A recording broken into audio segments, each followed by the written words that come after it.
Hello, everybody. Welcome to RagTags. Kept you waiting, huh? Kept you waiting.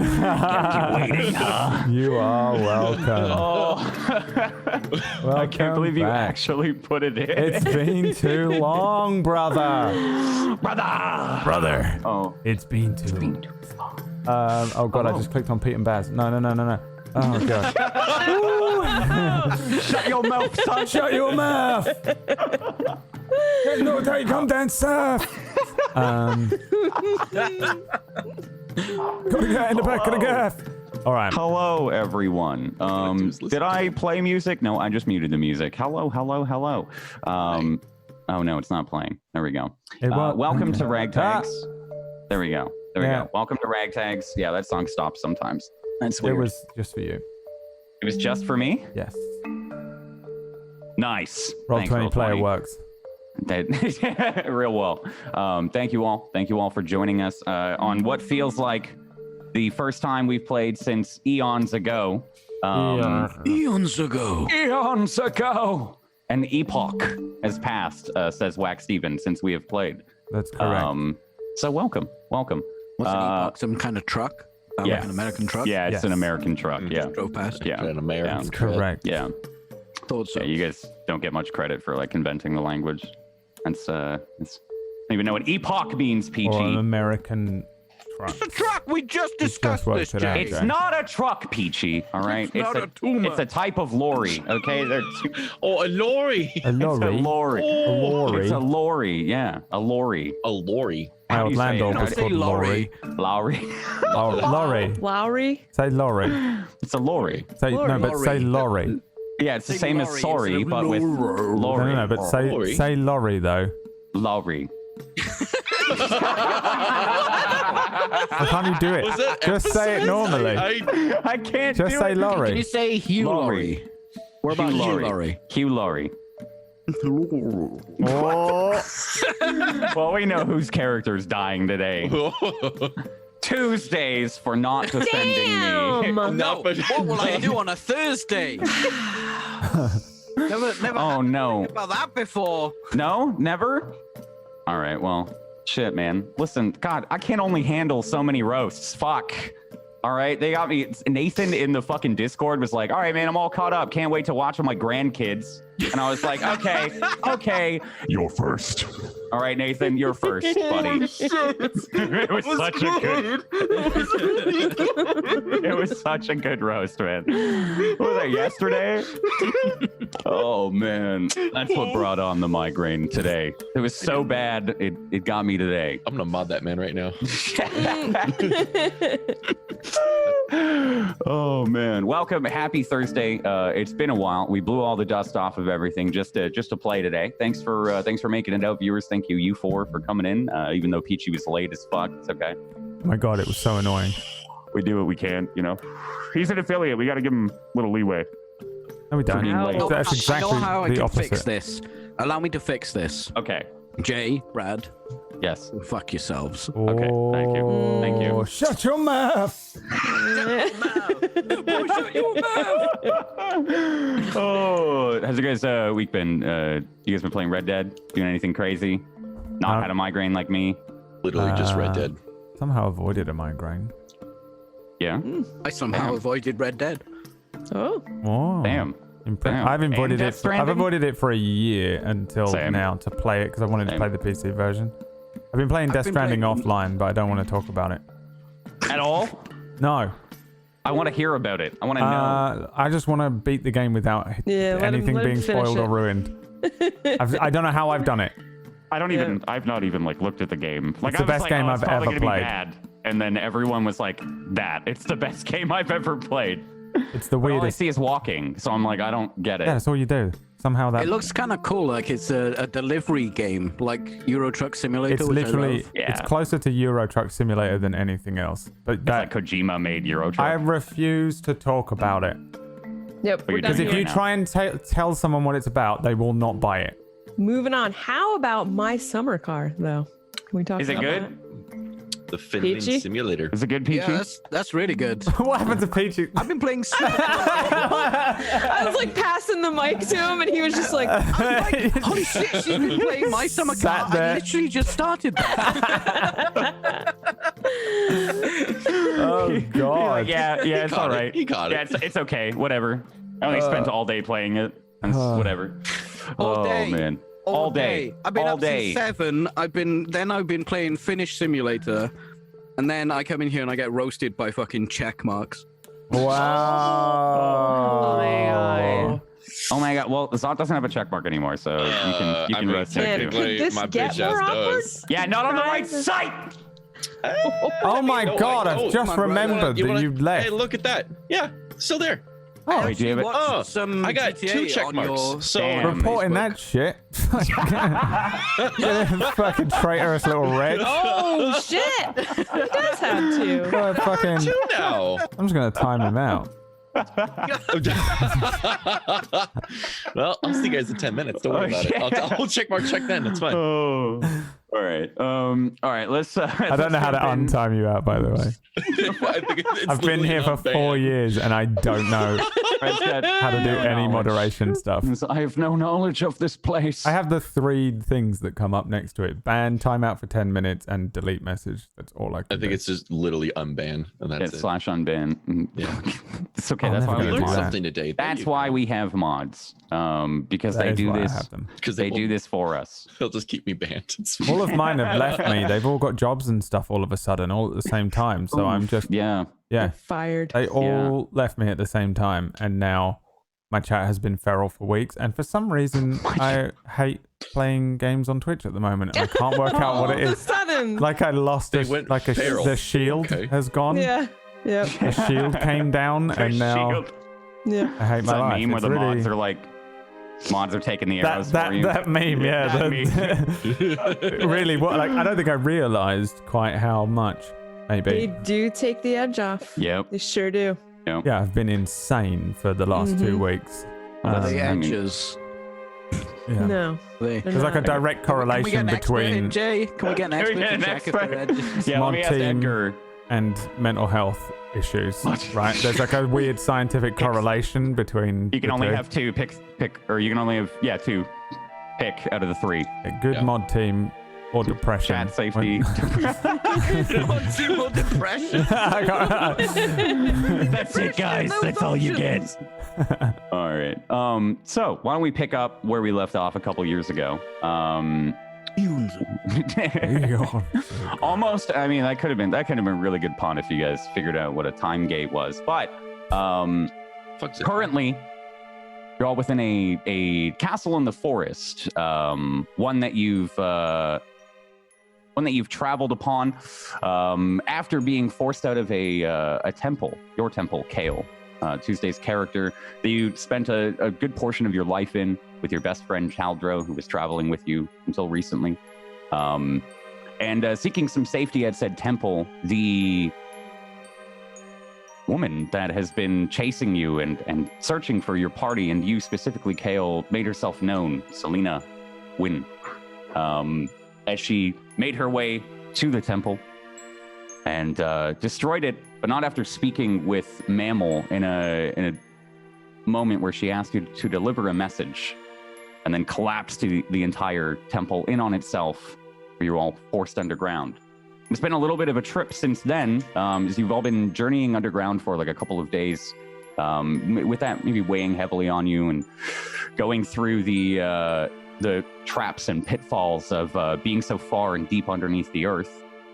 You eventually found your way to the surface, and you've been traveling along this river, right? This river that runs through the faded woods here on the continent.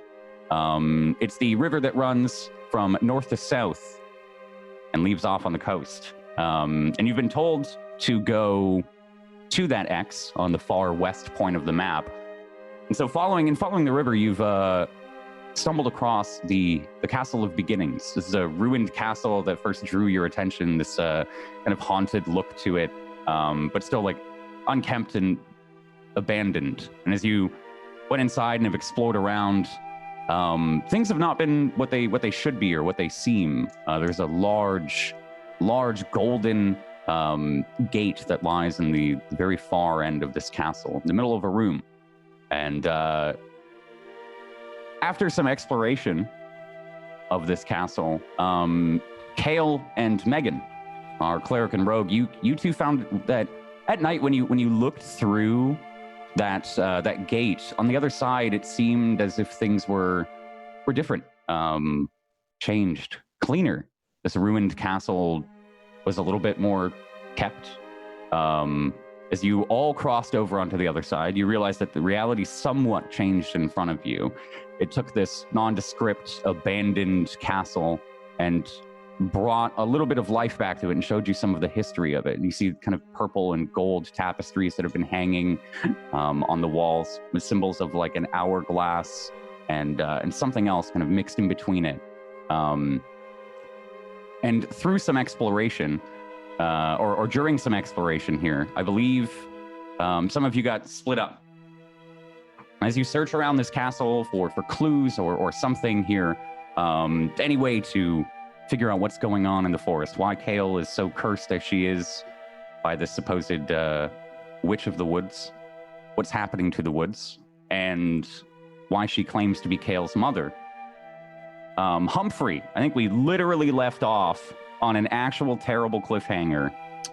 As I actually completely forgot about it. This has been ringing in my mind for the past 2 weeks since you made this roll.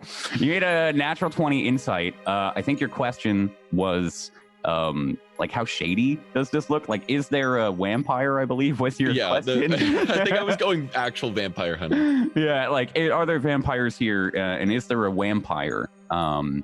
Because Mammal had to do some quick thinking. There were some bandits, some Burning Thorn cultists that have been chasing you across this entire continent. They started to group up at the beginning of the castle, and you guys had a couple of moments where, through some quick deception, Mammal very poorly, very poorly, but still managed to convince these people that this castle was haunted by a vampire. It still is in our minds and hearts. So Humphrey, I think we had a scene here where you were going up to like the second floor. There's about 5 floors to this castle, and they all seem to be in a little bit better repair now since you've kind of had that reality shifted for you a little bit. And as you were going up one of the spires here in the tower, in one of the towers here of the castle, you entered into like what looked to be like a study. There were a couple of like small books on the walls, on a shelf, and a small desk. It kind of looked like practically furnished. But just as you had entered, the door on the other side of the room had closed.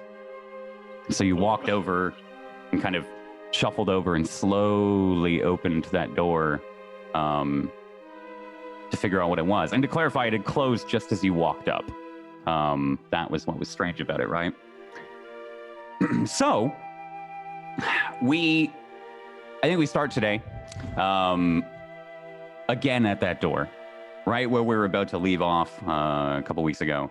Again at that door, as you slowly push open this door, it makes that the kind of traditional noise as it creaks open, rests on the hinges, and directly in front of you, you see not a vampire, but a disheveled, kind of like poorly dressed halfling. You see the back of him. The back of his head looks to be walking a couple of steps away from the door. Hasn't seemed to have noticed you, but seems to be turning around as the door makes noise. And as you're opening it, and he hears it, he quickly spins around. You see a kind of shocked expression on his face.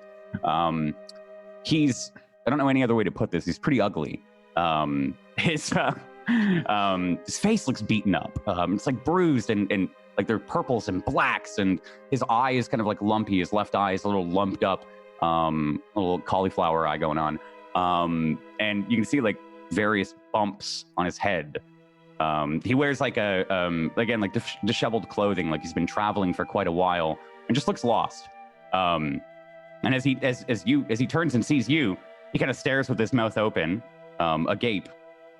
And just stares at you for a brief second. Humphrey kind of almost mimics and does the same. Yeah, he kind of wasn't expecting just. You're just gonna sit there, yeah, not moving, just looking over, like as far as like just looking him up and down. He's been recently like almost like beaten with the ugly stick, or does it seem to be like almost like he was just this way for I think if we go, going off your 20 there, I think you can. He's just been in a lot of fights. Maybe not recently, like today recently, but recently, within the past week. Enough that the wounds are still there, but he's still kind of like fresh day. Fights with vampires, perchance. Yeah, I'm looking vampires. For when his mouth is gaping, do I see just little protrusions? You don't. It looks like a kind of stout halfling, just barbarian. Seems to carry almost like the same, like a rugged weapon like you. It looks just kind of like a club that's been heftily wrapped together, and he's just staring. Yeah, with his mouth agape. If he starts reaching for the club, I want to reach for my club at the same time. Yeah. He reaches for it, and he sees you reaching for it. And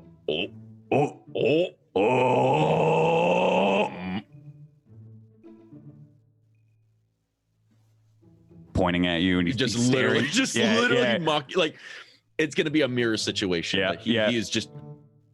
He points, you point, and it slowly starts to lower his hand. Same. Oh.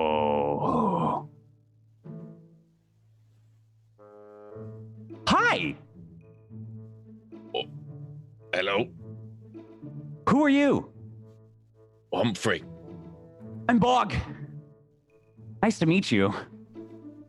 Looking around, just like it didn't look like anybody else is in here. Like, as far as no, it's a pretty narrow like hallway, like 5 feet across. I think from here maybe there's like a landing where you can see down into the entranceway from on the first floor, where the burning thorns had gathered around the door. There's maybe like a couple archways where you can see outside, but nothing else like to the room here. Just a couple of statues against the wall.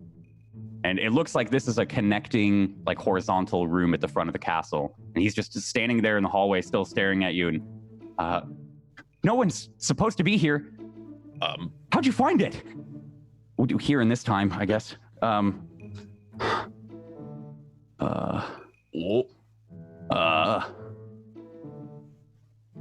Looking around, like, I don't think. I'm trying to remember if Humphrey actually went through the gate with everybody. I think you all did. Yeah, you eventually all went through. Okay. Yeah, because that's how you're able to like see the kind of furnishings here in the room and everything. Right. Yeah, you had all gone through the gate, if I'm not mistaken. You kind of like they begrudgingly brought you two through. Because I remember I was like, you guys go through, and you were like, yep, I just go through. Okay. That's right. I was falling right behind Mimel. Yeah. And how'd you get here? No one's supposed to be here in this time. I think. Door was open. What door? Front one. He like leans down into the courtyard and he's looking over these arches right from this the second story, and he looks at the door himself and scratches his head. Okay. It was open. It was open? Yeah, but nobody's supposed to. Went through a gate. When did you get here? Now. Now? Now. Like just now ago now? Now. Are you with anyone? Mm-hmm. Thank goodness. Okay, maybe you guys can figure out a way out of here. Okay. Well, hello. I'm Bog. I'm a barbarian. Bog. He starts to like shuffle forwards to you. He's a couple feet away. His stubby little feet start to shuffle forwards, and he kind of thrusts his hand out to you. I'm Bog. Big smile. Pushes his like eye up further into itself. Oh. Humphrey, not begrudgingly, just kind of gently raises his hand and meets it. Grabs it. He's really enthusiastic. He grabs it fully, and then starts to like vigorously shake it. You see like the muscles along his forearms, they barely bulge, and they're like he's squeezing them taut as he's shaking your hand. Is he a big halfling, or is he like more lean? I think he's a little bit more lean. He's looks to be a little bit on the smaller side. Okay. Strong, you can feel it. He's got like a strongish handshake. Not as strong as you, but maybe like half your size, right? All right. And he's beaming up at you. I'm Bog. Nice to meet you. I left here in search of something. There's supposed to be so many amazing things in this castle, and then, man, when you walk through that gate, it's all different. So, what time did you come from?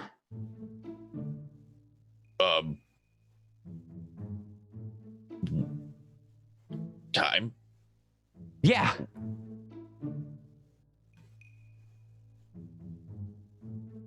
Just gives him just most plain blood. Just you hear DSL music just going in the background. A little steam. just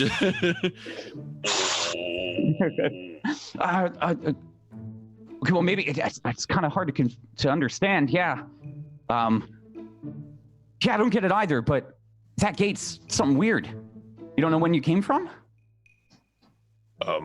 No. How man. long have you been here? Yeah, I don't know. I don't know when I came from either. I was hoping for. Kind of like looks back and forth. This is like a time castle, I think. No? Nothing? Right.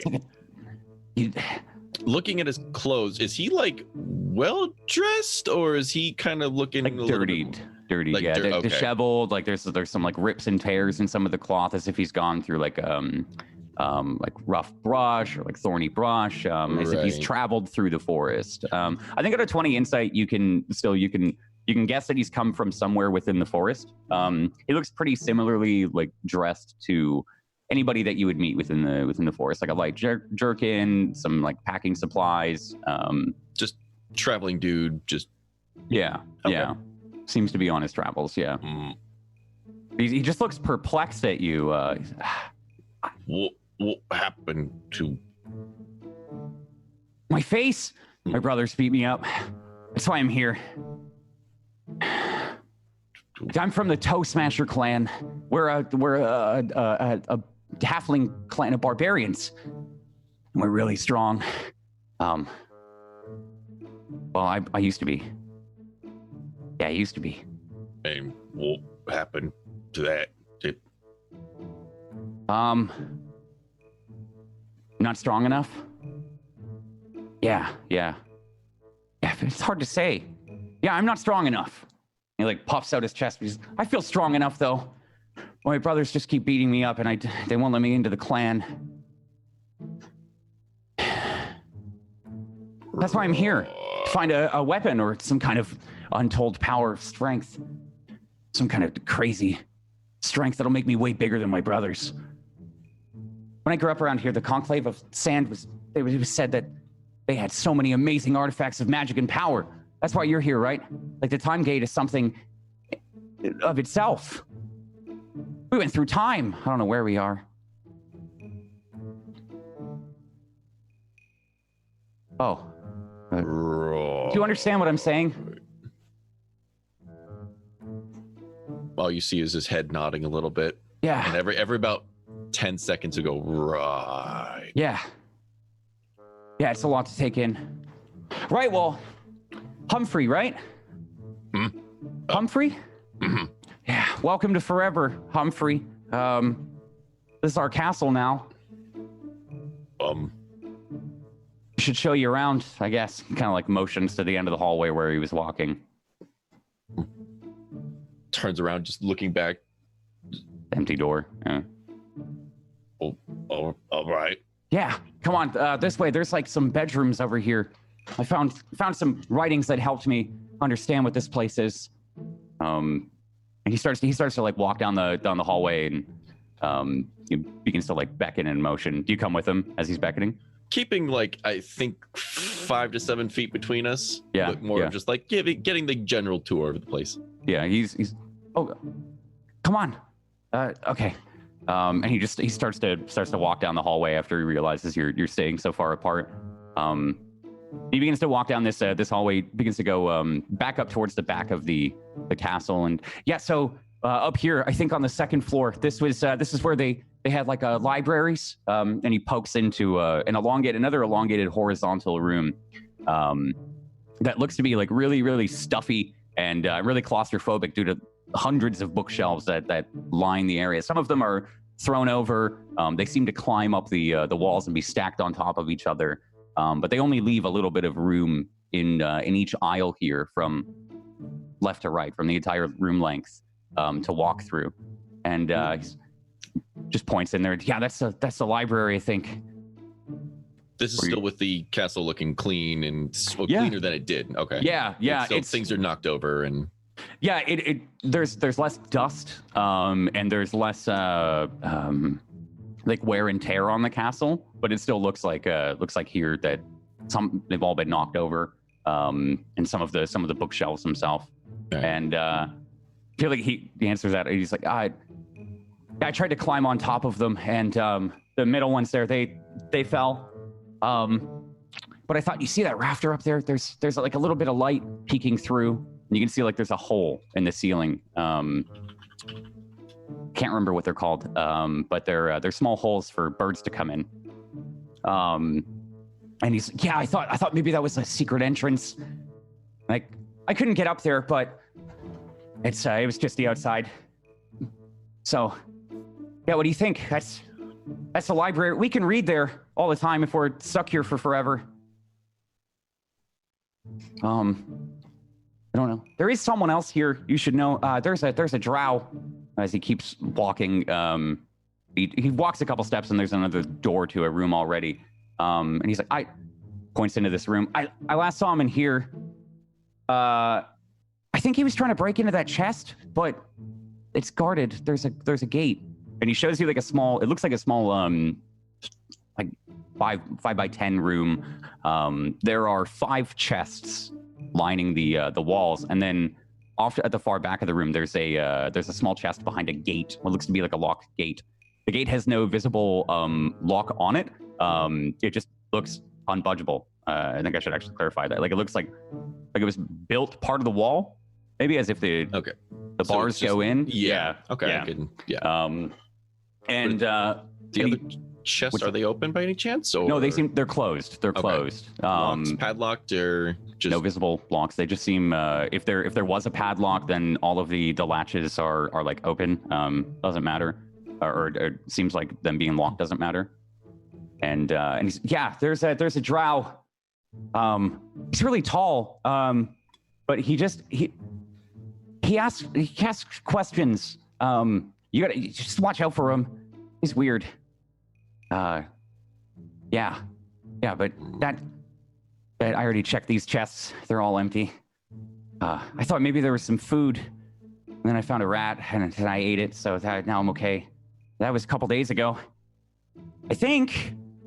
And I think the scene fades here for a moment as we catch Kael and Megan and Mammal. Where do you guys think you would have gone in the castle here? I know you all said you were exploring.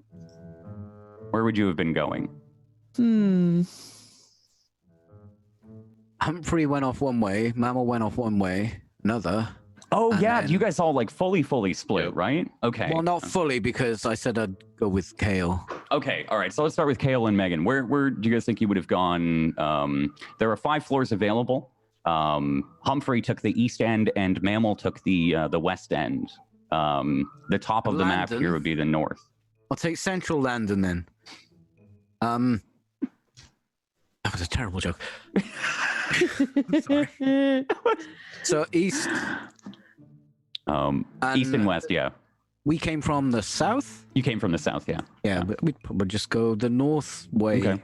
Yeah, this north building where the time gate here is, or that golden gate, the building itself goes up for 5 floors as well. It seems like the castle connects to it from different hallways around. There's still this courtyard that you can see into from every angle of the back of this castle here. All the windows, you'd be able to see down and kind of mark your bearings.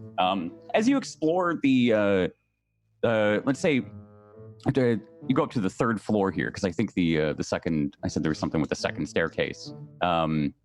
So after finding a bit of a way around, maybe there's a moment where you pass Mammal in the hallways, navigating. You enter into a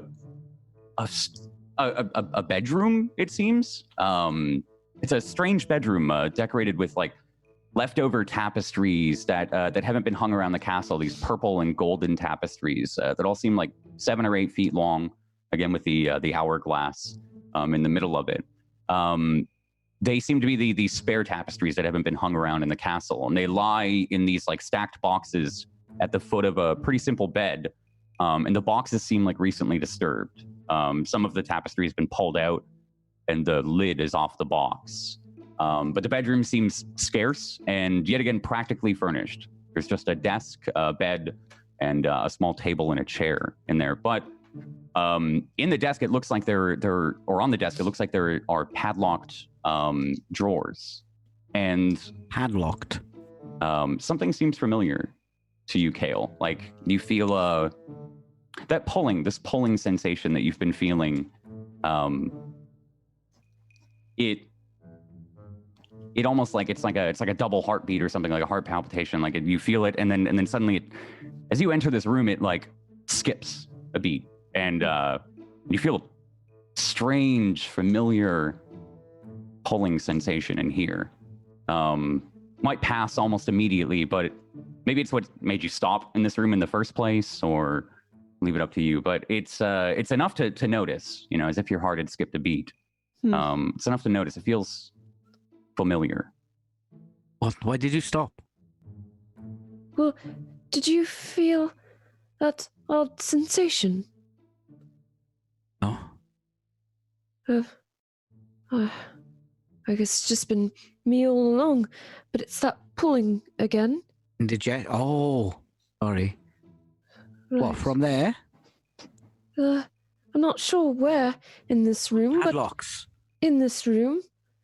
As soon as he mentions the locks, I just start like shaking my head. I feel like too, this conversation's happening while he's already heading over there. Yeah. Just thieves tools out. Oh, I hope you're feeling better. Totally Okay. Oh yeah, really listening. Incredible.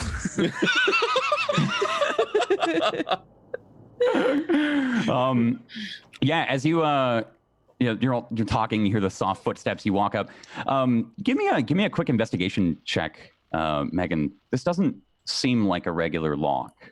I think you can see a strange design on it. It seems to be like a jet black with a small like sterling silver design across it.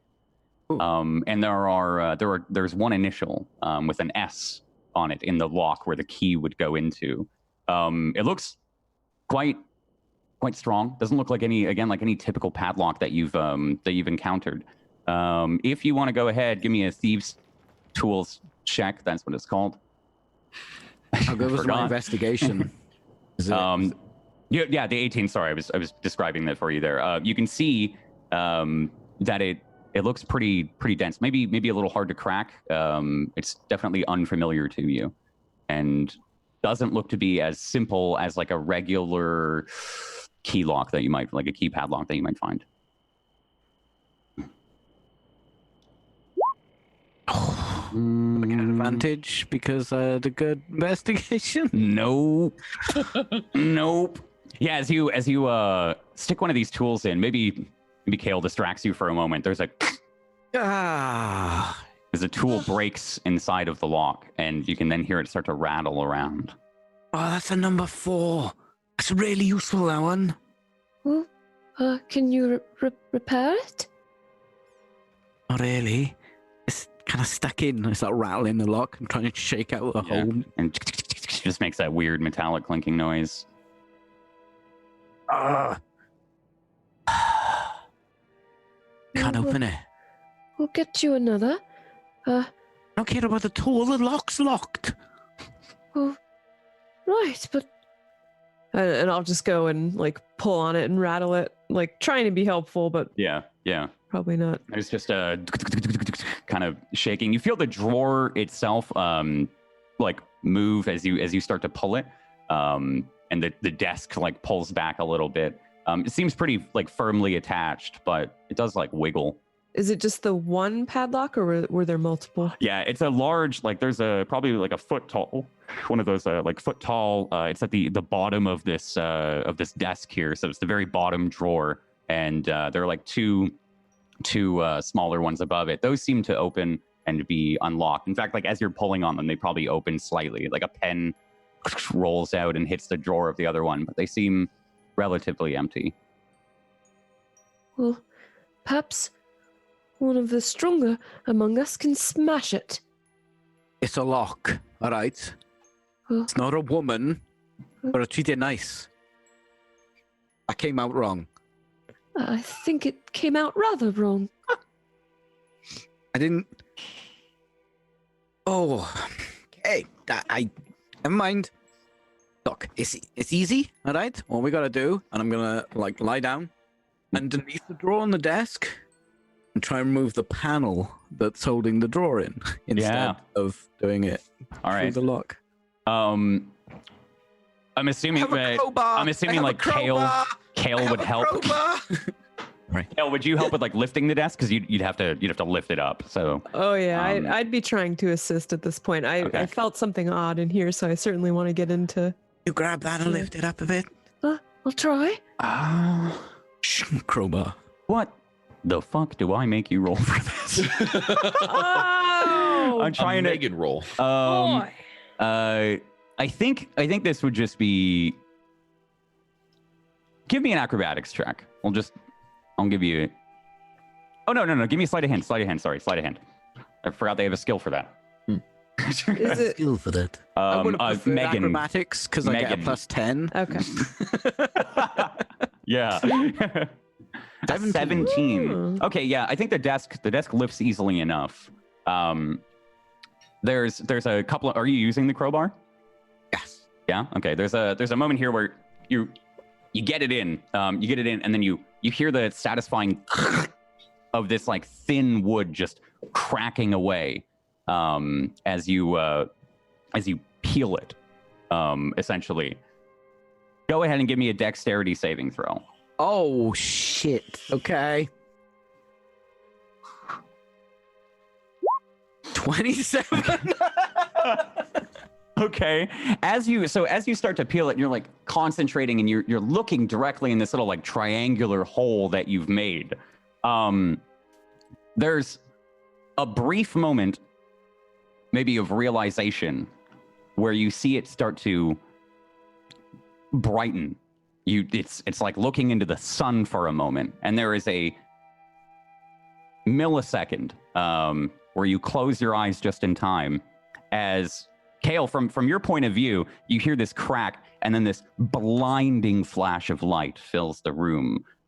It's strange because it's conal in shape, coming from the bottom of this desk, right? But you just see it radiate against you, Megan. You can almost feel the heat for a moment. It comes with like a loud like pop and bang, and then it fizzles out. Am I dead? Feel the heat on your face from it.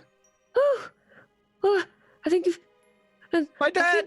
No, You sure? no. Okay, you're not sure. I might be dead then. Okay. What? I like open one What eye. was that? As you open your eyes, it's like it takes a little bit. Maybe there's that thing on your iris from staring into the bright light, but it subsides for a moment. You can see around you there is like soot, like stains, as if there was like an explosion perfectly within the light radius. It's just all stained like a strange like black, dusty, sooty black, and his face is covered in it. Oh, I'm gonna get cancelled. Oh, boy. Jesus fucking Christ. Can I just I think it's this moment you hear an unfamiliar voice kind of echoing through the hallways. You and Bog have made it up to the third floor here, Humphrey, and just as you were turning the corner, you see this loud, like loud light explosion. It is loud. You hear a loud pop, but you can see just this one room in the middle of this hallway brighten up. Maybe it's at that moment like Mammal turns the corner at the other end of the hallway as well. And you just see this light flash and then subside. I think you hear Megan. But Bog is, wow, wait, hey, that dwarf looks like you. Pointing at Mammal at the far end of the hallway. What does that mean? Hey, Humphrey. I start waving back Who's at Mammal. Oh, you know each other? Yeah. It's my mate. Fleisch, is that you? Is he speaking to me? Yeah, he's yelling across at you. You gotta, the drow's name is Fleisch. Is that, maybe he can like disguise Fleisch? himself. I don't know. Can you disguise yourself as a dwarf? Fleisch? It's not Fleisch. It's Mammal. Who's Mammal? My mate. That's your mate? Yeah. Is that your brother? Yeah. Are you his brother? No. What? He just turns to you. He turns to you, Humphrey, like eyes wide, like, what do we do? It's my mate. I don't. Look over at Bog. Look back at Mammal. Bog. All right. Mammal. He's just looking back and forth. He starts to walk forward, kind of clears the distance between you, and begins to head to this room where you'd just seen the bright light from. Just one thing. What? I walk over to him, hands up. I'm gonna just check something on you. Is that all right? Yeah, what? Should I have my Grab hands his up lip too? and lift his top lip up and see it like a dog or a cat. Yeah. Right, yeah, no, we're all right. He's- Go on then, he's off you go. Okay. Hi, I'm Bog. Who are you? Right. I'm Mammal, Bifrost, son of Heimdall. Nice to meet you, Mammal. Mammal. Mammal. Oh. Mammal. Oh, I thought your name was Mammal. No, that's my Mammal. accent. Made me think of my mom. Right. Hi. So you're stuck here too. No. Hi. What? We're not stuck. Are we? Are we stuck? I don't think so. I'm stuck. No, we're not I stuck. think We're moving right now. We ain't stuck. No, we're fine. moving. Yeah, but you're stuck in the castle. You went through the gate, right? Yeah. Oh, aye. The golden thing. Yeah. Right. Mm. And then he just lets out like as he looks in the room and sees Kael and Megan lying on the floor. Kael, Megan, what are you guys doing? There's a halfling and then there's Mammal and Humphrey. He like falls over on himself. This halfling and then just falls on his ass. I scramble, probably into a corner, like dusting myself off and standing up. I dodged the desk Who are you? dropped on me when she. Yeah. Megan rolls out. There's a loud thud. Yeah, he's still on the floor. Did you say something to him? Is this the woman thing? I'm sorry. Oh, no, does it look? And I point to the stranger. Who's that? Ah! Who are you? He's like rolling like a turtle on his back right now, and he like rolls over finally. Who are you? I'm supposed to be alone here. I'm Bog. I'm Bog. Toast. Just Bog. Who are you? Toast. No, I was Bog Toast Smasher, but I'm not supposed to say Toast Smasher because I got kicked out of my clan of family barbarians. What have you got So now I'm against just Bog. toes? No, we smashed toes. That's the whole reason. You guys stuck here too? Welcome to the castle. Please don't smash our toes. I won't. I'm not strong enough. Me too. Nice to meet you too. Hi. Hello. Hi. I see you got into the lock. I tried to get into that when I first got here, but I couldn't get in there. Yeah, you got to be careful of traps. Traps? There's traps here? This is Looking at traps. Mammal and Humphrey, like, where'd you find this guy? I'm shrugging. Point it. Just just point points at it. Bog. It's Bog. Yeah. You know him? We just met. We just met a couple. I've been giving Humphrey. Humphrey, we've become great friends in the past 10 minutes. I haven't seen anybody except for Fleisch in so long. I was giving Humphrey the tour. Fleisch. Who's Fleisch? He's a drow. He's a drow, Humphrey. That's the drow that I mentioned to you. I think he's a cannibal. Literally look at Mammoth, the eyes open. Yeah, I met him. I met him here. Yeah, cannibal. Don't worry though. If you're smart, he's nothing. He asked me to do like a logic problem or something. Like he said in his weird voice, he was like, "If you solve my riddle, then I won't eat you." And I was like, "Okay." And then I was like, "What's the riddle?" And he was like, "What's 1 + 1?" And I was like, 2. And he was like, "Ah," and he just stormed off. And I only see him like now and again. I saw him eating a rat. That's I not gave logic, him that's math. No, it's not cannibalism neither. What? What do you If mean? he's a drow, why is he eating rats? Well, he's hungry, right? But he wanted to eat me. But I answered his question. Well, you're not a drow, Yeah, you're clearly. not a drow either. I don't think you know what a cannibal is. Well, yeah, I guess not. What did he say? He just eats people? Hey, you're thinking of a carnivore. Carnivore. Aye. Yeah. That sounds even scarier. Well, Yeah, this is great and all, but there is a locked drawer there that I just got into before you ruined it. So can someone pick up that desk? Yeah, I can do it. I'm really strong. I trust you. Okay. Gets up, All right. cracks all his right. knuckles. All right. Humphrey peeks his head in just to make sure that he fucks up. Goes in and he just does the one hand and he lifts it. He lifts it a little bit. It's not that heavy of a desk. He lifts it up and he's see? Yeah. All Yeah. right, don't drop it. You can see his arm shaking a little bit though. He is lifting this above his head. He's a halfling, so his arm's like shaking a little bit. Yeah, just look. I got Lock it. your elbows. No, Lock I got your elbows. Yeah. Hey, lift with All your, right. lift with your back. Is that right? I'm gonna try and pull the drawer out through the other way then, and Yeah. see what's in this drawer.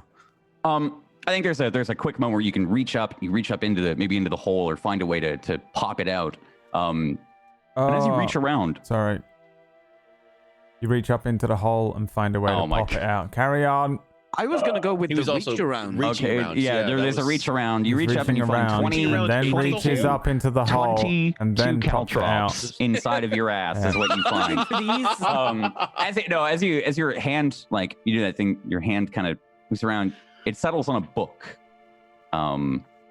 leather bound. And you slowly pull it out. You've got to like fold it a little bit or open up the hole. But after some quick work, you get this small leather bound book out. Same size as like a normal book, right? As you would assume. It seems to be bound by a single leather strap, and there is another initial on it of an S. Oh, it's only a book. Who traps a book with a padlock? It must be a rather special book. It's got S on it. S for special. So does that bit by there. It says S. May I have maybe a it's, look? maybe it's got jewelry in it. Nothing. It doesn't, like, as you hold it and shake it, there are a couple of pages that come out loose from the wear and tear of it. They just seem to like spread throughout the room here. It seems like almost all of them come out. You fucked the book now. And it just Look throughout at the room. that. You can see there's writing on some of the pages, but not all of them. Oh, Oh, it's it's like probably a worth something notebook? before. Seems so. And again, not many books are printed back in medieval times, are they? I'm just going to pick up a random page and have a breeze through it. Do you think yeah, this there was are- medieval times? There are a couple you can find. I will Indeed, show it's kind you of like them. medieval, This but is with made magic, up. right? This is not a real. So is medieval, Brad. This is not. There were printing presses in D&D. I've established it as canonical. 200 years ago, there was a mud flood. Wake up, Oh, that's sheeple. true. I forgot about that. You fucking. So you find these 3 pages. The first page reads, "This book is property of Selena Rin and should be returned to the nearest enclave Oh, repository to be received in proper time." Selena Rin. Ring a bell with anyone? no. Fucking hate you, Brett. I'm not Taltro. I hate you so fucking much. Never met Selena Rin. It's ringing in my fucking mind right now. I don't know. Do I know her? But I think No, your name. you would recognize The last name. the last name. Does anybody read it out loud? Or are you just looking at it? No, I say, does anyone know Selena Rin? Yeah. I can't remember that well, so. You would recognize, I think you would recognize the name Selena, especially you, Mammal, as she sat there and opened her mouth and was like, Do you want to meet my maker? and you saw the eye fucking open up in her mouth as she crushed the entirety of the Temple of Eldath. Maybe that face flashes back in your mind. There's another moment here for you, Kael, where, again, it feels like your heart skips a beat, but maybe not of anxiety, but of something that pull feels lessened for a moment, and it feels like the castle pulls you. Just start gathering up the pages. Yeah. How many are there? Is it There are three that have writing? that have writing, yeah, and a couple of like various like notebooks and little like recipes for small things. The beginning of the book looks like it was used, like maybe like used with great intention, and then the end just kind of ended up being like footnotes or something. The most salvageable parts are the pages, the first 3 pages that she started to use. Do you guys want me to read it out, or do one of you want to read them across? Okay. So the book reads, this book is property of Selena Rin and should be returned to the nearest Enclave repository to be received in the proper time. And it reads, the Enclave of Sand is said to be one of the oldest known traditional guilds of knowledge and the highest honors. And I met my teacher today, and he gave me the entire history of the castle and a tour as he did it. But then during the tour, I was shown my room and was told that Hilgrid couldn't accompany me. I hope I can rectify this soon, because no raven of mine spends too long in the forest, especially with the Fae precluding life in the woods so quickly. This will be an adventure into the world of magic and healing, and I can only hope that with what I will learn from Elorir and the Enclave, I will be able to apply it throughout the realms where it matters most. And it continues on to say, seemingly at a different time, so much time has passed since I visited this book again. The castle here is peaceful. I find myself drifting off for days, yet still going through the motions of life. So much knowledge has been stuffed into my brain, but I still cannot find a true happy day where I'm smiling of joy, and not for lack of fear of the wilds. A life scared and running among the trees to survive seems so much more appealing, again, when you live a life of books and debate. All of the students here seem so focused on their studies, yet I flit through the halls unamused and carrying on with my own. But there is another that seems equally unstirred. He and I have been walking along the tops of the castle walls when we have a break from our studies. Seems to be plentiful lately. His name is Morgan. It continues again, seemingly at another time. Elorir warned me of fraternizing and making friends with others in the Enclave whilst here. He said that this castle is named the Castle of Beginnings. The Enclave used this castle apparently to directly support timelines and moments in our lifespan with knowledge they do not possess. I found myself unable to understand at first. However, as I think further on it, perhaps this is why the castle is here, present in the timeline with the Feywild consuming this continent. Are we meant to save this continent, or will we abandon it to its fate? I can only hope the cosmos do not need Morgan or I for a long while. We will stay here and do our fated duty of enjoying each other's jokes. The third page reads, oh, she is so beautiful. She is the most treasured thing I've ever seen. I hold her in my arms now and see why we are not meant to bring life into this castle. She is so strong. I can feel the strings of fate tug at her now. She's destined to be great, like her father is. She's destined to change the world, and she'll be pulled from me without my consent. She must be sent somewhere. So this castle cannot steal another thing I love. She must be saved. Kael Wynn. Elorir agreed to take her, but as Hilgrid flies over and I see through his eyes, I am filled with sorrow. She will not know a mother or a life of love. She will never know the destiny she was to have. But I can change that. Morgan came to me in a dream, his mouth and his beautiful lips surrounded by a void. The void spoke more than Morgan did, but it must have been my Morgan. It loved me. I go now to Abathun, for you, Kael, and for you, my love. The book ends. Right. Oh. So I was right then, Kael. Told you. Gee. All right, I got. That's that bitch. That's the one. I forgot her Right. name. No, I did Forgot her too. name. It's just because in my head I call her bitch. I mean, that's apt. But, Right, but it is her mum. But wait. Wait, why does she... How do you think this you react to sounds that, like she Kael? likes you. I think I have fallen upon my very bony ass, and I'm now sitting there, just sort of stunned. Kind of shaking my head, looking at the ground. I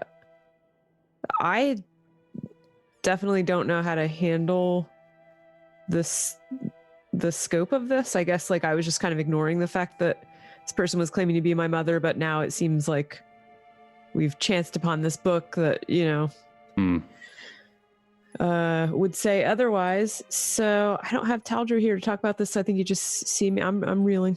Yeah. So I think, yeah, Kael just falls down. As you do, again, Kael, maybe as these words hit more and more, especially the second page about tugging the strings of fate, I think you can maybe imagine it even as a character then, feeling strings being tugged and pulled. Like you've always just been pulled in separate directions and never your own. Maybe you feel that so much more now as you like sit down, and that little skipping, that like palpitating is maybe those. Bog kind of what? But if that's that bitch, right, and this here woman writing this here book seems alright, you know, she seems like a nice person, so what the fuck? Maybe it's not. Maybe it's two different people, the same name.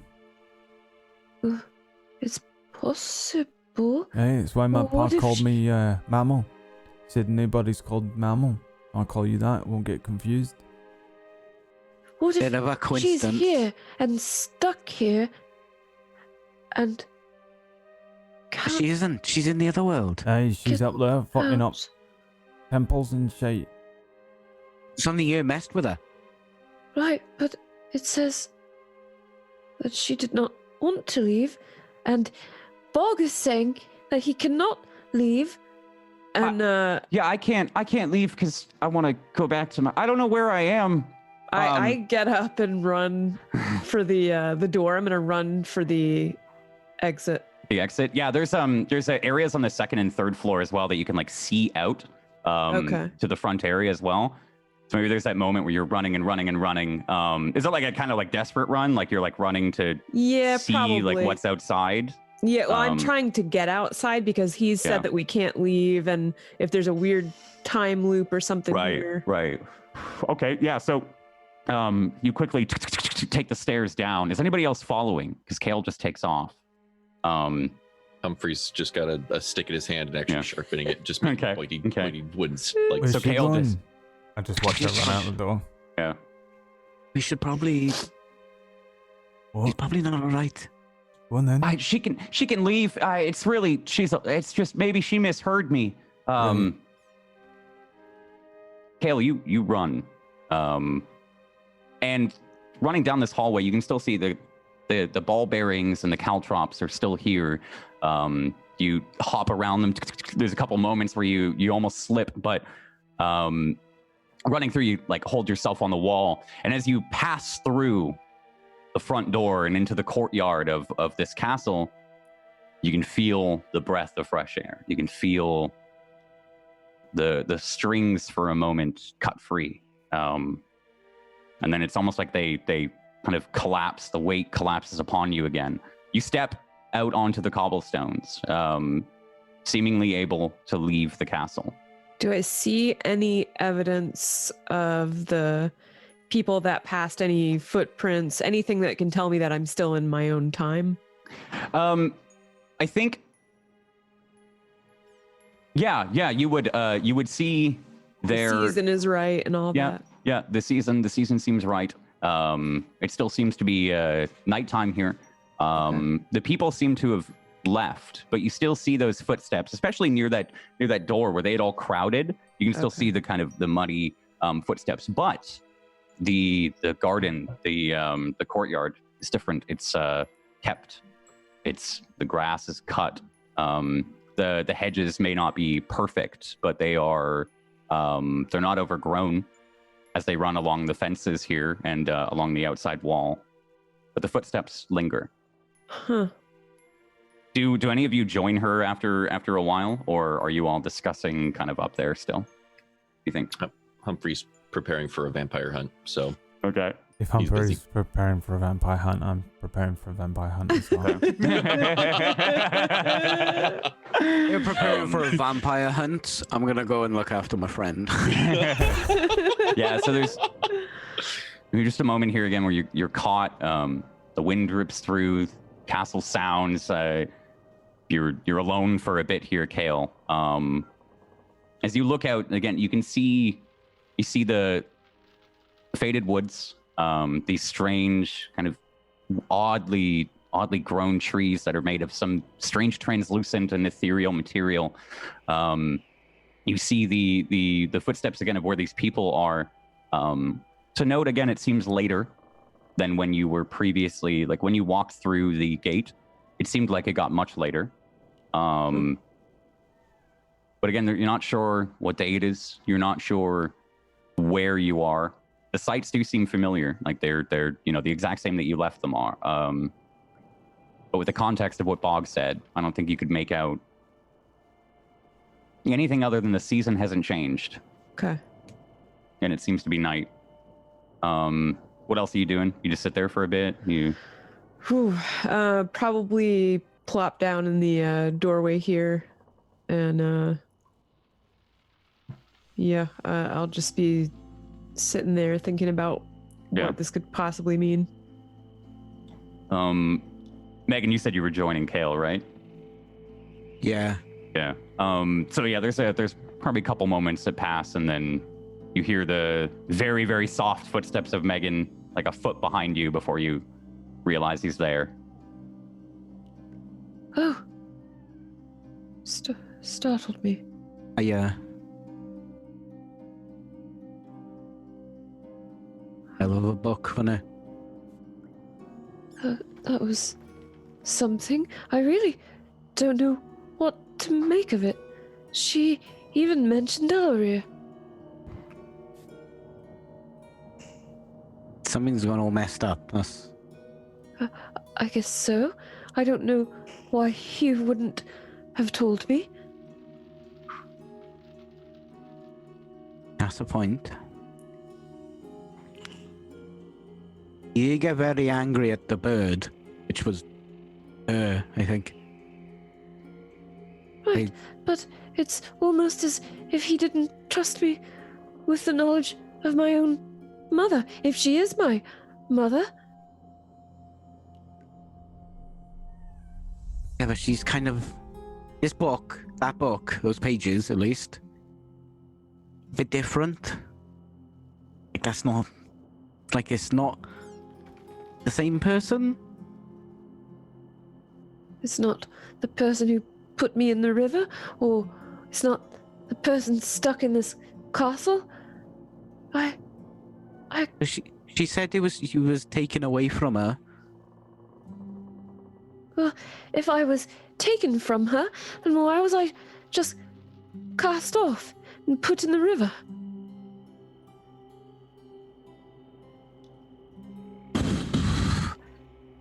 Well, obviously,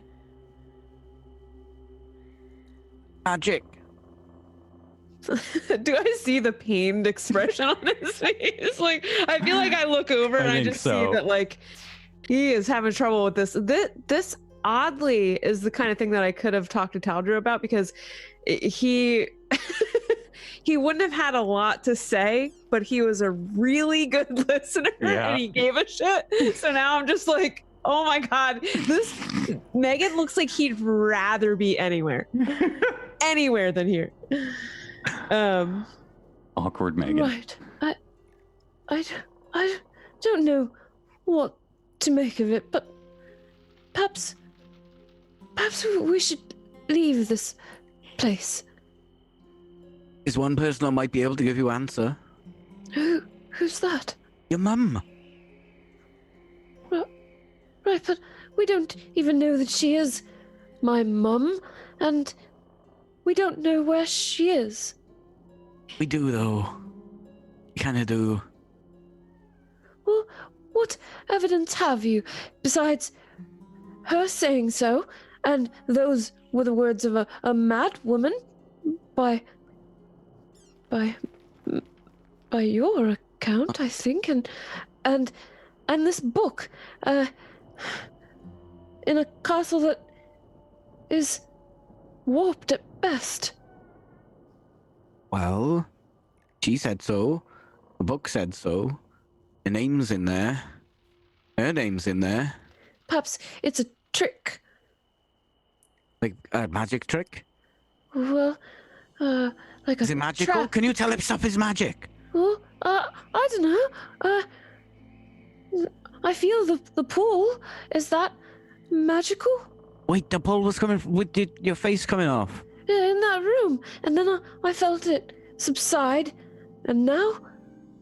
Do I feel the castle pulling me back toward any part of it, or do I just feel the same in the entryway that I do in other places? I think now maybe that you've been like almost made aware.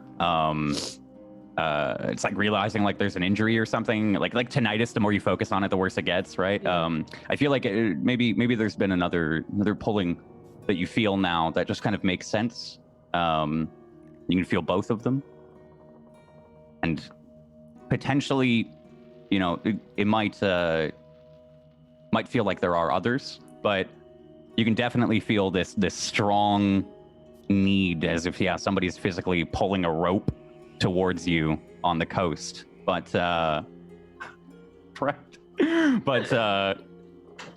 there's intermittent moments where it feels like a string attached to you is plucked. You feel the vibration kind of wriggle down, and like you should go back into there for a moment, but then it, kind of resets. The pool, it's still here. All right, wait. I'll be right back. I'm gonna sprint back into that room and gather the pages and the book and the binding. Yeah. And wait. What are you doing with? Oh, I don't want to know. Bog is currently getting strength tips from the two of them. He's currently and trying to sharpen his own club. I feel like they're having a heated discussion about what the best weapon to kill a vampire is, or something. Like I'm just gonna that's what take you the walk top into. of my arrow off, and then look, it's a stake, so I can fire that straight into its heart, and it'll burst into blood. Right, I'm that's what literally happens. The opposite end of my javelins, Yeah. and literally just cutting down at the opposite end. So I got the steel at one end, and then I got the wood point at the other. All right, yeah, you got the improvised javelins. Yeah, there's a moment where Megan just like runs in, grabs 4 of the pages, runs back out, maybe runs back in, grabs one that he forgot, and then runs back out. And then I run back in and I go, "That's not how arrows work." And then I run back in. And yeah, Megan. No. Megan rejoins you, Kael, after a couple short moments. All right, do you still feel a pull? Do I? Yeah, you don't feel it tied to this book. I feel like you felt it the strongest when you were in that room, that like familiarity, and maybe it resonated as well as you see the words reach out, that it tugs at her or it pulls at her. And you realize, yeah, there's more. There's more than one. Might be more than 2. Sure. I don't feel any differently. With the book here. Where now? No. We're on this side. No. Okay. Well, the book then. There might be more. Maybe there's more. The pole took you to this book. Maybe there's more stuff. To that room, perhaps. Maybe there's more stuff in the room. I head right back in. Be careful, they're ruining arrows in there. I'm coming. I'm gonna stick picking the my book. steps carefully around the cow I'm gonna make traps. sure the book's wrapped up, and I'm gonna put it in my bag. Okay, yeah. Roll me a perception check real quick, because you two are like walking inside. Just a general hearing perception check. Good. Journal out of the way. Thank you. Hear the vampire. 14. 14. And Vampire. 23. You see the vampire on the ceiling. Megan, there's that shit. No, the ceiling's made of mirrors. There's a moment, Megan, like where just as you two are walking back inside, there's the ground shakes. It's the best way to describe it. There's a ripple on the ground. It's not enough to unsettle you, but I think you feel it from far away to the west, and there's like a like slowly rocks the ground. Maybe Kael doesn't feel it. She steps onto the cobblestones, but you can feel the kind of soil underneath you shake for a moment. You feel that? A pull? Did you feel a pull? Oh, it was like a rumble No. from the floor, like an earthquake. No. You didn't feel that? Coming from over there. Huh. West. What's west from here? Oh, well, the faded woods. Oh. Probably not good. Oh, what? It was just like a big... You didn't feel a rumble? No. Just coming from the jungle.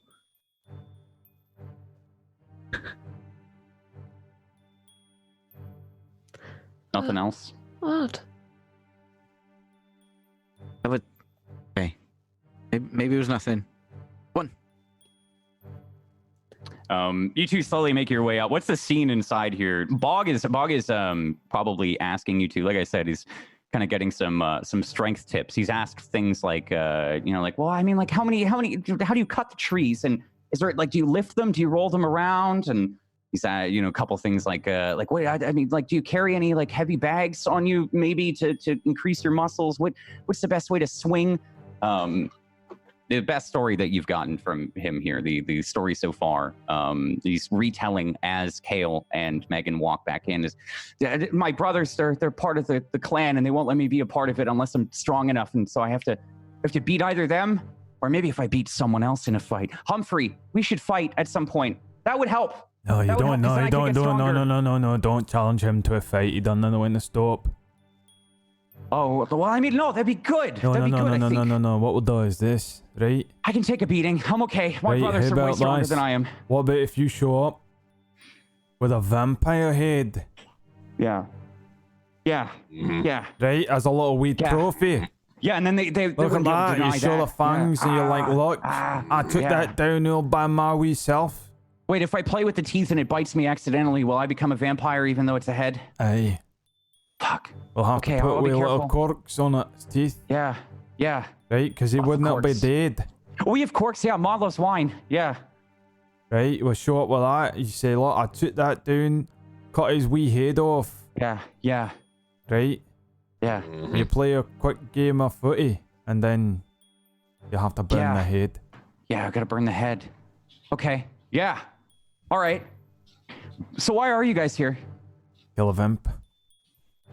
That's it? Aye. Get the vampire's journal and hunt it down? Is that you have to like smell it? Oh, it's not a vampire journal, that's a witch. It's a witch. Aye. Like the witches of the Fae? Aye. Mm-hmm. That's what we're gonna kill next, after a vampire's dead. Wow. Aye, that's what we do now. I used to be a family man, now I'm a monster hunter. Wow. That all because you struck out and you went out, you got away from home? That's what being an adventurer is? No, I was delivering potatoes and then a temple blew up and I got stuck on this here road. Yeah. Okay. If we don't kill that there vampire, we're not going to be able... Wait, what temple? Did it have a name? Eldath? It's just Temple called the of Temple. Yeah. Aye, that's it. What? I know, he's going to be a fucking bastard for our bottom line. Wow. Glint. How? Who? She destroyed the whole thing? He took it out. Snap of her fingers. Wow. She was trying to kill me, but I don't go down that easy.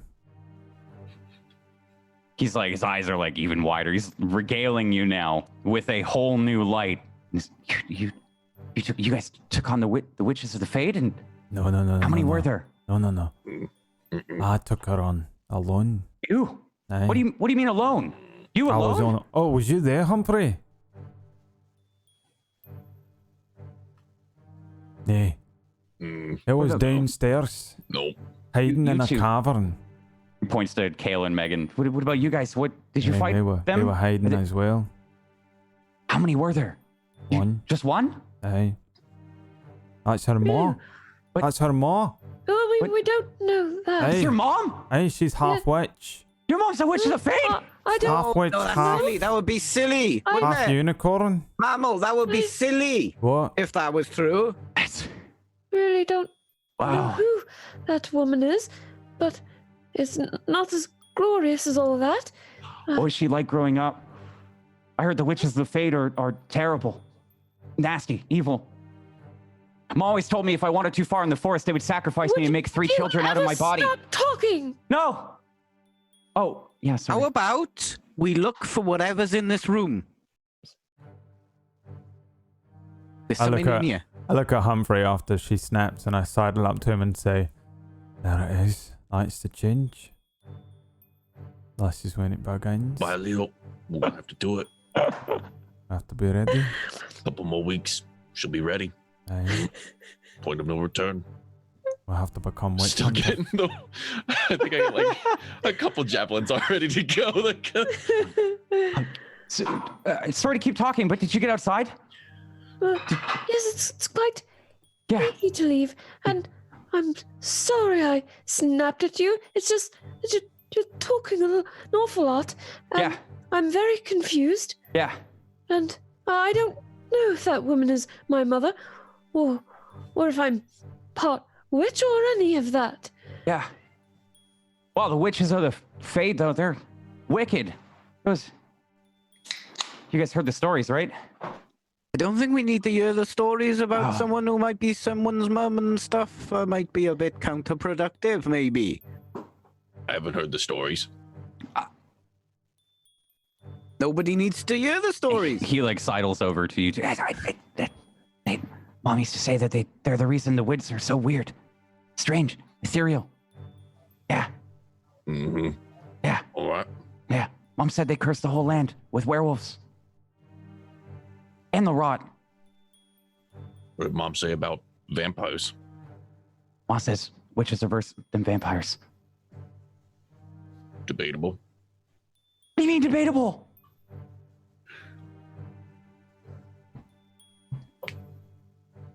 Yeah, Debatable. exactly. And he like kind of like starts to pull away and looks at Megan and Kael again, like with an apologetic look. But he like pulls away. Yeah, those are the stories.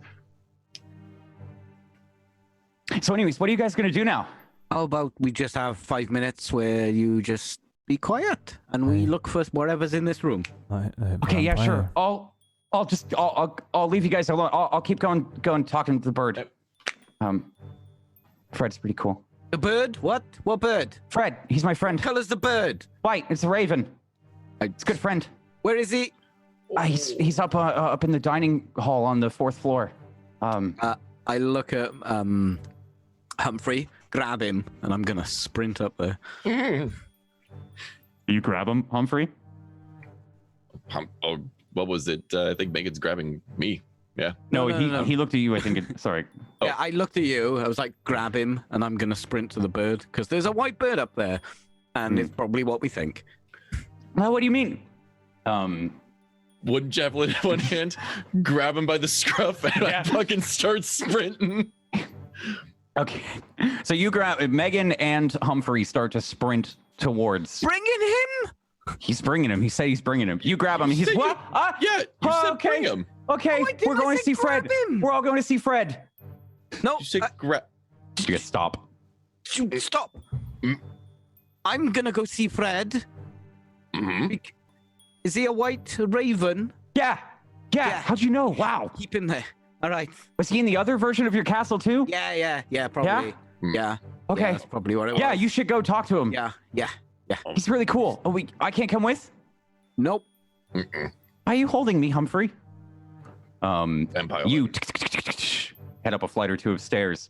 You get to the 4th floor, and as you walk around these kind of narrow hallways, you pass by what looks to be like a rune room. There's like a strange blue rune on the floor, with a couple of desks on the walls, and see what looks to be like a kitchenette attached to a bedroom, and then somewhere in the middle of it all, you enter into a long, like horizontal dining room that seems to be able to hold hundreds of people.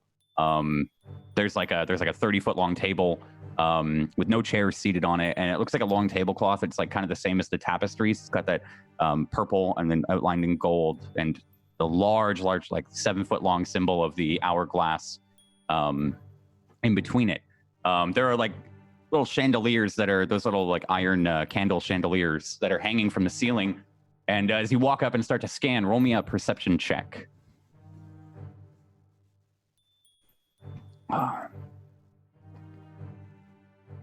Or investigation. If you haven't made the roll already, do investigation. Okay. 19. 19, yeah. There's a moment like the far back corner, at the very, very end of the hall, you see a little white flit as one of the candelabras like moves with the wind. You see the light kind of reveal like a white flit. Let me see real quick.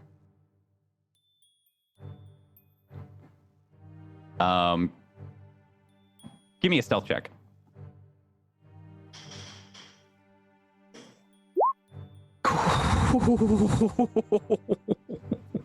Doesn't seem to have noticed you.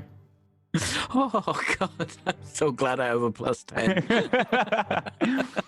Doesn't seem to have noticed you. It just seems to be peacefully like sitting among the rafters, maybe slightly distracted by something underneath it.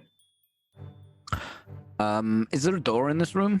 Yeah, there's the room. There's two at either end. Like you've just come in one, and then way at the far end, there's another door.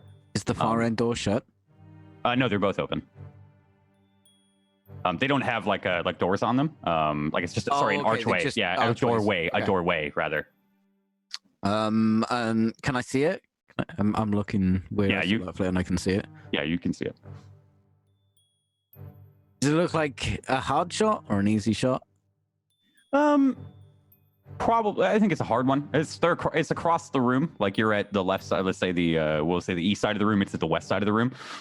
It is a pretty long room. How long is this place? Yeah, it's like 100 feet across. The castle's 100 feet across, so I think this would be 90 feet across of the room. Big. Jesus. It's a huge dining hall. Like I said, it looks like it can hold hundreds. And there's no chairs, but there's just this one long 30-foot table. All right. I'm just gonna walk over, sit on the table, and then look up at the bird and not be hiding anymore. Okay. You're letting it see you? Yeah. Yeah. Okay.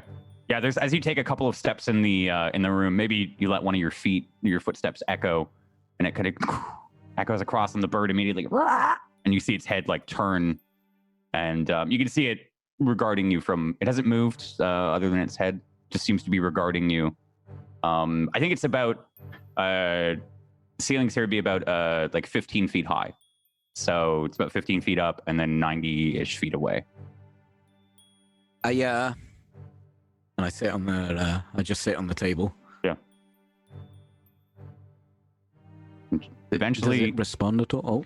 If you sit there for like a moment or two, and do nothing, eventually it starts to flap down and lands a couple of feet away from you on the table, staring at you, and it just lets out like a.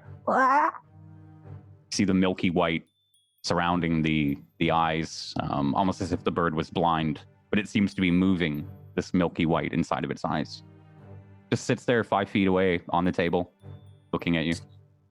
So Fred is there. Bullshit. Why are you here?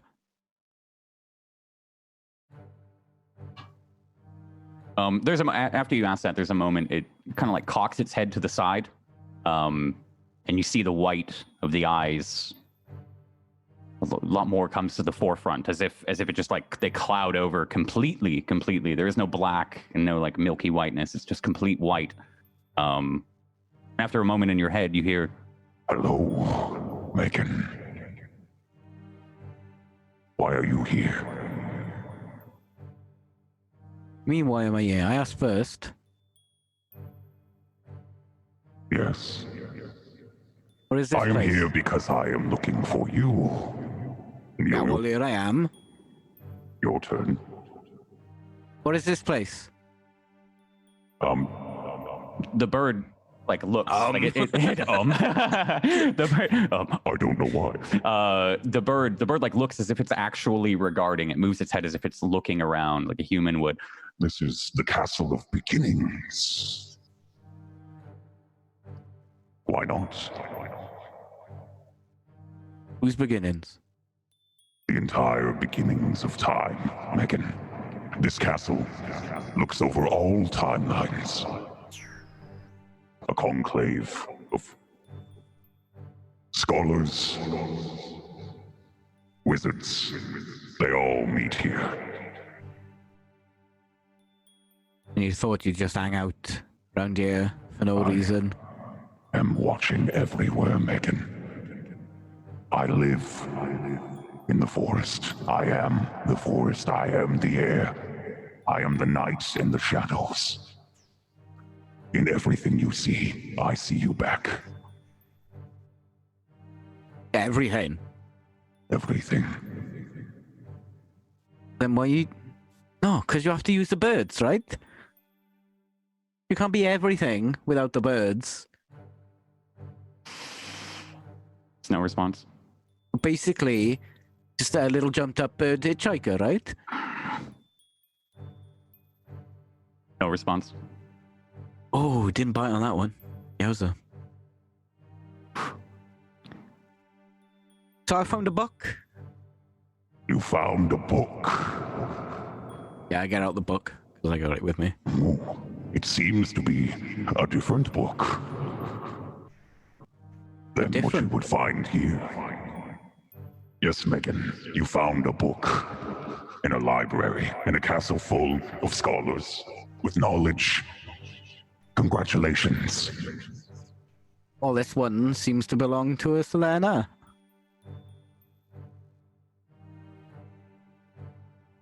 Nothing. No answer. Oh, fuck. Don't trigger this bird. What's wrong with me? I do it all the day, all the time on Twitter. God damn. Have you followed the orc, Megan?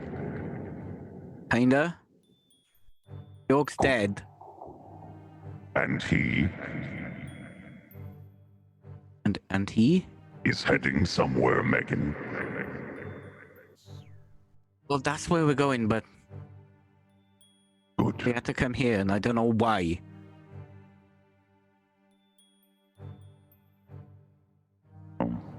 No answer. No answer.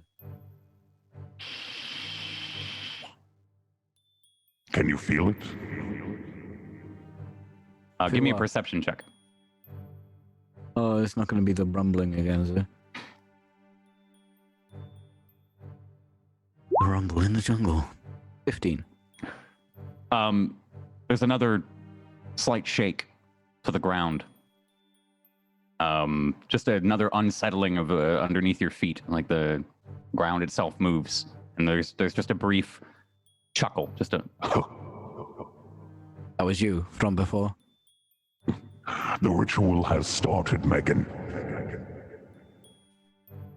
What ritual? The ritual that you are to be a part of. Empire no ritual? You will be if you follow the orc.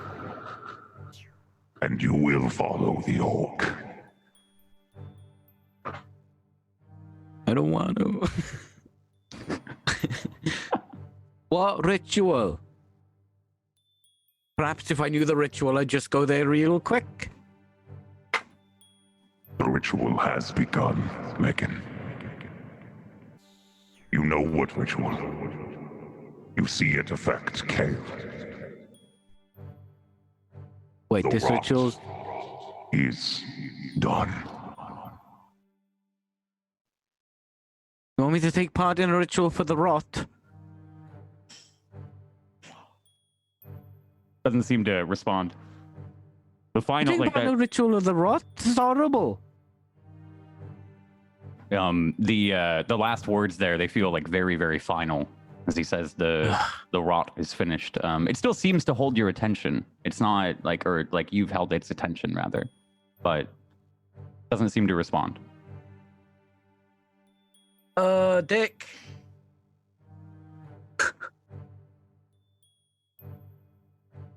I'm so confused.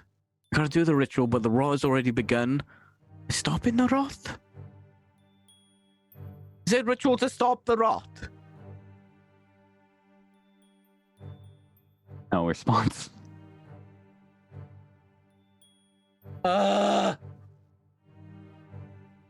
Megan, Ah, I have a question.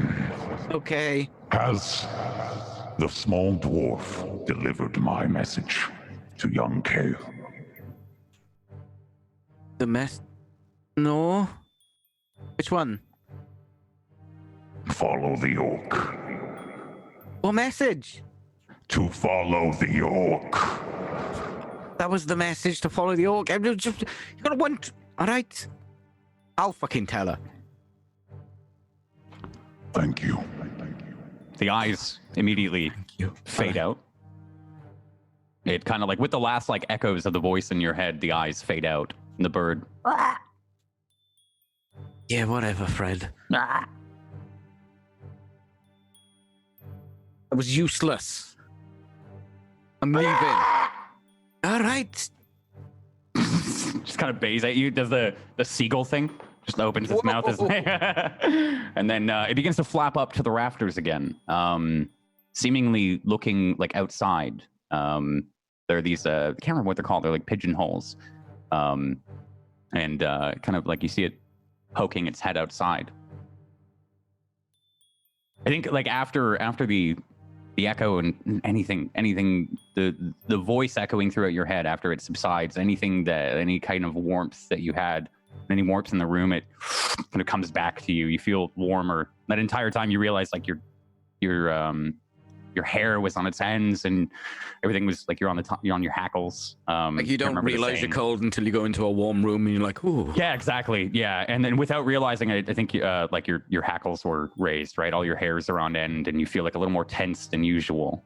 As it kind of settles back into the quiet of the ruins. Yeah, I'm gonna head back to where everyone was. It's a little bit before Megan comes back. What do you all think you're doing? I think you can hear his footsteps down the hallway here. Have you guys moved? Are you still in the same location? You're kind of in the third floor. Looks like a student's bedroom here. Now you know whose it is, but what are you guys doing? No, you're right. It's gonna explode into ash or blood, so you probably can't cut his head off. Yeah, I think we. But if you do something with the stake, if you put the stake in between its eyes, then maybe it can't come back. Maybe you don't need to burn the head. Maybe we untie it up and drag it back. Yeah, but then, well, I don't know if I'm strong enough to hold a whole vampire. Oh, he's strong enough to hold a vampire. How's Fred? As you see Megan, he sees Megan box. How's Fred? It's cool, huh? His eyes go all weird. You call him Fred? Yeah. I call him... I have a list of names. Oh. I'm trying to figure out. I just got a list of names. No, that's a priest. The hell was their name? What's the name of that thing that we gave the entire castle, not the castle, the tower to? Do you mean like the thing that was just talking to me? That it said? Yeah, God, yeah. He called himself Tharizdun, the Chained One. That's it. Sorry. I didn't have that conversation as character. We call him Tharizdun. Oh, that's Wow. What's that mean? No, it's pronounced Abathun. No. I know Coming out of Abathun. that to memory. Yeah, Abathun. Oh, Oh, Tharistoon. Abathun. is that another dwarven city? Did they make two? No, it's the name Oh, of he's just- some ancient god. The chained something. Ancient god. You named Fred after an ancient god? Wow, that's really No, cool. I didn't name Fred. The fuck's Fred? The bird. You know that? You know the birds that talk to you. It's a white the raven. terrifying voice. They Make talk you- to you? A little bit dead inside. No. The white ravens. They talk to you. Yeah. Well, not. Kael. The white Taking her ravens. in. Fred talk to you? That's so cool. You can talk to birds? Oh, I can't talk. Kael! Help! You could. I I don't get it. don't engage with don't this get guy because there's so much heavy shit going on, and he's just like, well, I'm stuck here, and I just can't. The two Nope. wavelengths are not in any kind of harmony. So yeah, All right, Maybe the well, most one of you- standoffish Kael has ever been with Yeah. anybody. probably. Of anybody in the whole campaign, even the Yeah. villains, she was nicer to than this guy. He's getting the cold shoulder. That Yeah. never fucking happened. He's getting the silent treatment. Right, which one of you has got a message for Kael? I don't. From Paris, dude. Not you. Shut. Okay. Do you like apples? Well, yeah, I guess. Throw him an apple. Eat that and shut up. Okay. He bites into it really loudly. I was like,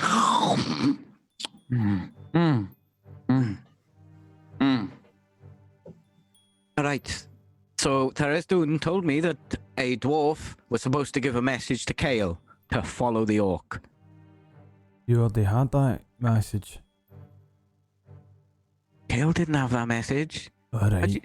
How'd you know I got that message? You told me and we said that orc went down the river and you shouldn't follow it Alright. because that man's done a big shite on the river. Yeah, that was an odd conversation. Aye. Every single conversation we've had since we met you's been pretty strange. Oh, what orc? Caldro. Well, that seems a cruel message, doesn't it? Aye, he's dead. I think that thing I wants think you to it's- die.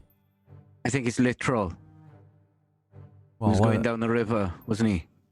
Aye, Yes. Yeah, well, we did that. And the river leads to the woods. right? Aye. Right. Also, we... Did any of you feel the ground shaking a little while ago? No, I've told you. Or you too? It happened again when I was upstairs. Could be an ogre. No, it's coming from the woods. Aye, ogres live in the woods. I don't think it's an ogre. It's Tharistoon. He said the rot has begun. Aye, that could be an ogre. And then we need to go there to take part in the ritual. A what? A ritual? That's what it said. What sort of ritual? You've been speaking to one of the white crows. I was going to kill it, to be honest. Well, out of curiosity, whose voice does it use? Kind of... Alright, imagine the most terrifying thing you've ever heard in your fucking life. Well, I can tell Alright, you what that but then was. stick- yeah. Pins in it, and then set your own ass on fire. Aye, that's what But my in your wife head. said actually. That's exactly what she said to me, and that is also the scariest thing I've ever heard. Not helping. It sound. Imagine what an elder god sounds like. Probably exactly like that. Probably like my wife when she's pissed off with me. When me and Oh, him it's come a- back from the pub too late. And I'm like, well, it was him telling me to drink another. I'm saying I can't do it, and he's holding me upside down. Telling me if I don't drink it, he's going to shake me about. Perhaps you should stop blaming your friends for your own misgivings. I can't do nothing about it. Have you... Pick him upside down. Shake him about.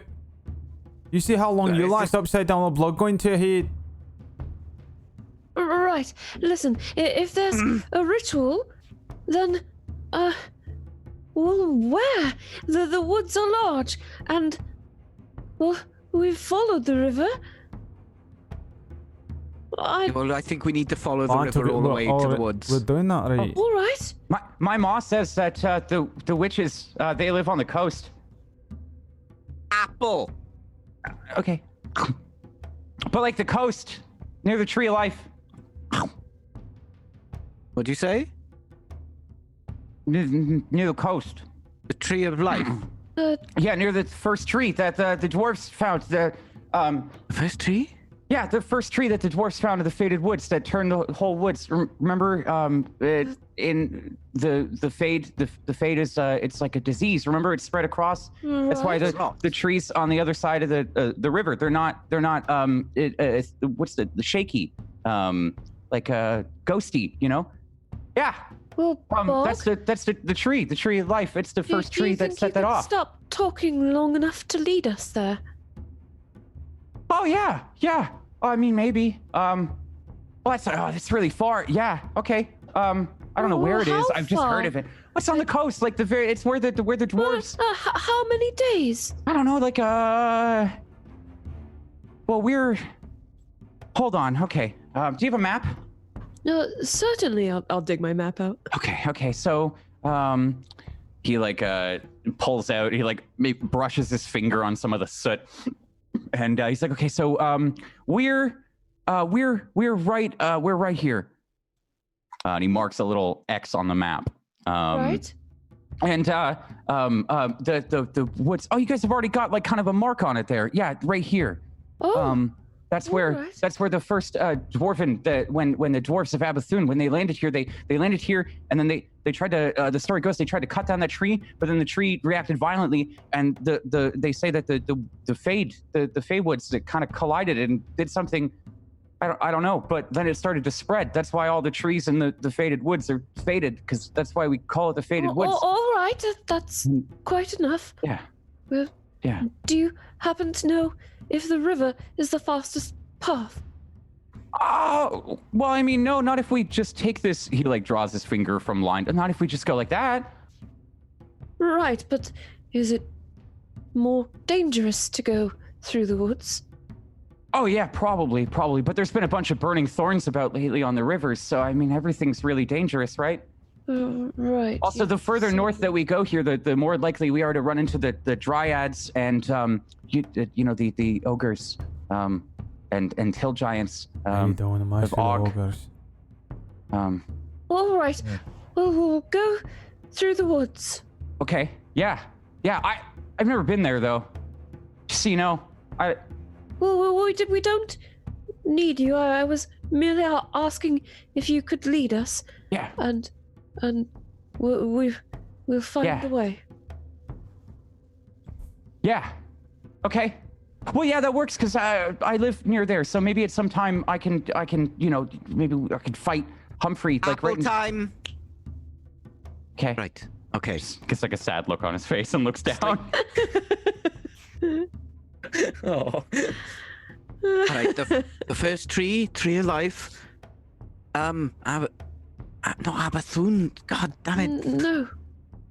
We're not. Narisdun. No. That's him. Narisdun said that this castle is the castle of beginnings. Of beginnings. And the rot. They also said. He said the rot started. And we're supposed to go here to this first tree to do some ritual. Hey, look at this. I've got my hand and my penis out. Oh my and I go, look at my road. It's entirely to make Humphrey laugh. Humphrey's But just it's fucking to chuckling. upset Megan and entirely to make Humphrey laugh. He's fucking chuckling and just fucking finishing off some more of the javelins. Just fucking prick. Lovely. It's like a penis, but smaller. Anyway.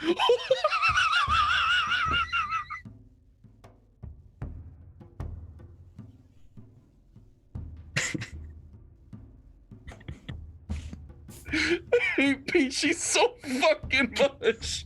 He got his knob out. I don't know. I think I've seen smaller. What's asking? Hey, they don't call them halflings for no reason. I earn the prize, everyone. Oh shit. Tree life. I'm free. Can you stop for 2 minutes? He's like rolling on the floor laughing. Humphrey, I think Humphrey's dead. Just like Zot has died. All right, the rot's bad, right? Right. The rot is bad, and wait. Bog. How long does it take to get back to your home from here? In as little sentences as possible.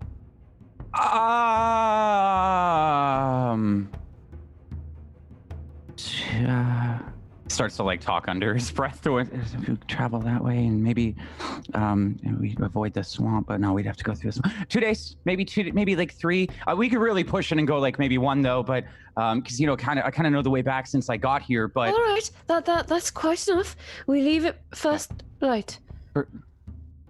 Okay, yeah. Wow, we're adventurers. Yeah, that's what they say in the adventuring books. We leave at dawn. All right, that's like 4 sentences. Zip it. Okay. Yeah. I have an horrible feeling this hideous-sounding old god wants us to save the world. But I don't know. I don't know anything anymore. But not at dawn. We leave at first light. Earlier than dawn. Oh, okay. Yeah, I didn't know there was an early. Oh, shutting up. Sorry. Thank you. Okay. I think I'll roll up and go to sleep. Yeah. In the bed in here, or Probably in this room, because I don't want to feel pulled elsewhere, and I feel like this room has pulled me the most. Yeah. Okay.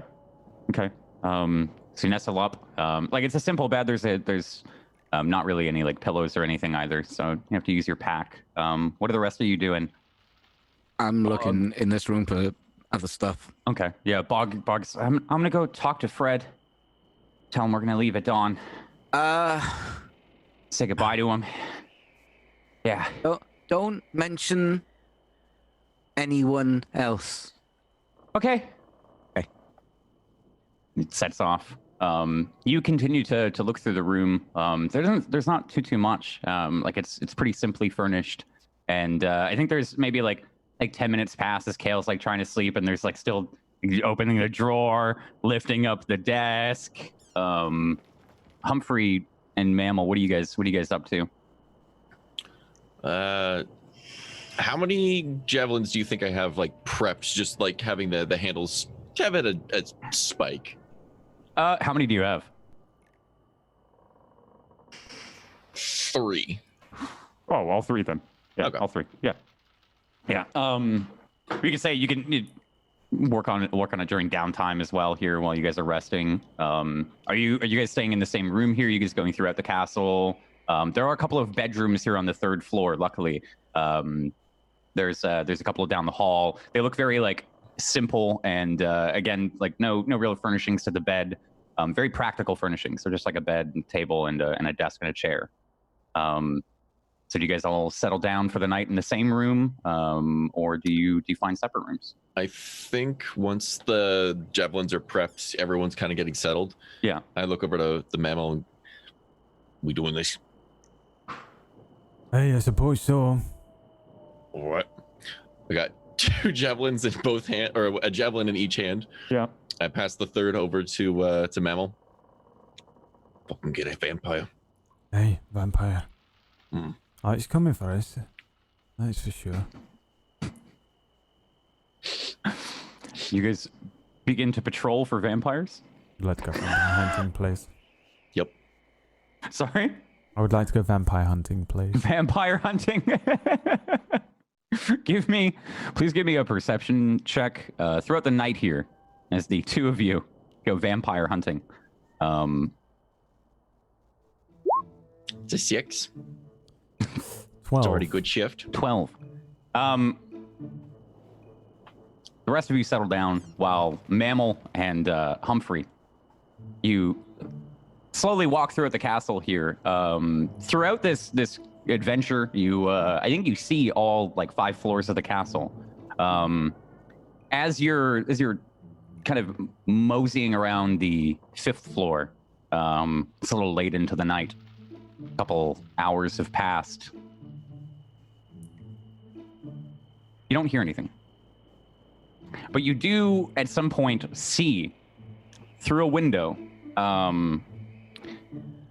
being on the 5th floor, being a little higher than the trees, you see over the treetops to Peak Cliff, the skyline of Peak Cliff. Damn. Where you see, you can see most of like all of Vormir from here. Massive, Jesus. Yeah, the like plains and the first little bits of the forest here are kind of blocked by the tops of the trees. But the further it goes out, you can see like a couple smokestacks rising from Finbar, and further south to Finbar, you see like a strange kind of translucent shimmer across the plains, just near the south. And as you scan across, you see the Thrall Peaks, the mountains far to the east of the continent Vormir here. You see smokestacks and large black plumes of smoke still rolling from Peak Cliff. Not from the temple, from Peak Cliff. And a very, this would kind of maybe strike Humphrey and Mammal, you two, as odds, being as you haven't seen it. There's the tower, the Wizard's Tower that you all were climbing up. Famously, in the history of Vormir, there's been a light at the very top of it that was usually on. It was like a symbol of peace during times. Sometimes it's a warming and comforting thing to be able to look out and see this bright light kind of radiating at any time of the day from the top of this tower. The tower itself seems to be gone, and maybe for the first time in a long time, that whole kind of like mountainside is dark at night. It's a strange sight, I think, being an inhabitant of this continent, growing up with that and seeing it briefly, because you guys lived in the woods and couldn't really, can't really see over the tops of the woods that often, right? But there's just maybe a moment there as you two are looking out and you see the blanket of darkness along the mountains and the missing structure. All right. It's weird being up this high. A little bit. Our wee little house is down there. Looking at the smoke, are we able to see if there's like still fire going, or if everything just seems to be smoldered over? You know, I wanted you guys to do an investigation check anyways. Give me one, the both of you, if you're looking. I'm sort of looking for my house because I'm a dad. So it'd be the house would be the other way. From here, you guys are looking southeast. I can't see her. All right, okay. If you went to the northern side of the castle, you probably could like see into the forest where your house would be. But I just thought if we could see Peak Cliff, I just thought we had a right. Around. Never mind. Yeah. That's what I meant. Like if you go around the other side, but from here you're like looking out southeast. There's like a moment as you're staring across. Maybe just like not realizing your bearings for a second, Mammal. As you like look over Finbar, the very, very southern town, you see that translucent like shimmering. It looks like ice. And it seems like, showing you guys on the map, it seems like the plains have been iced from like that point on the map south. Iced. Is that usually snowy down there?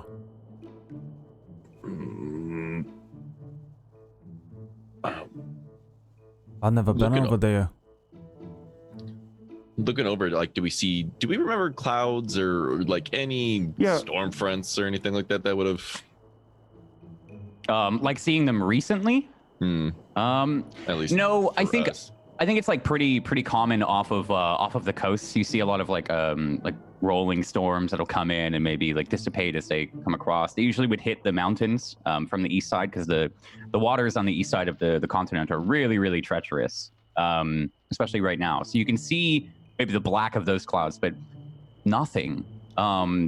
Especially like during, it doesn't seem to be winter. It's more like the beginning of fall, and I think it's pretty. I mean, it's pretty commonly known that those plains are like it's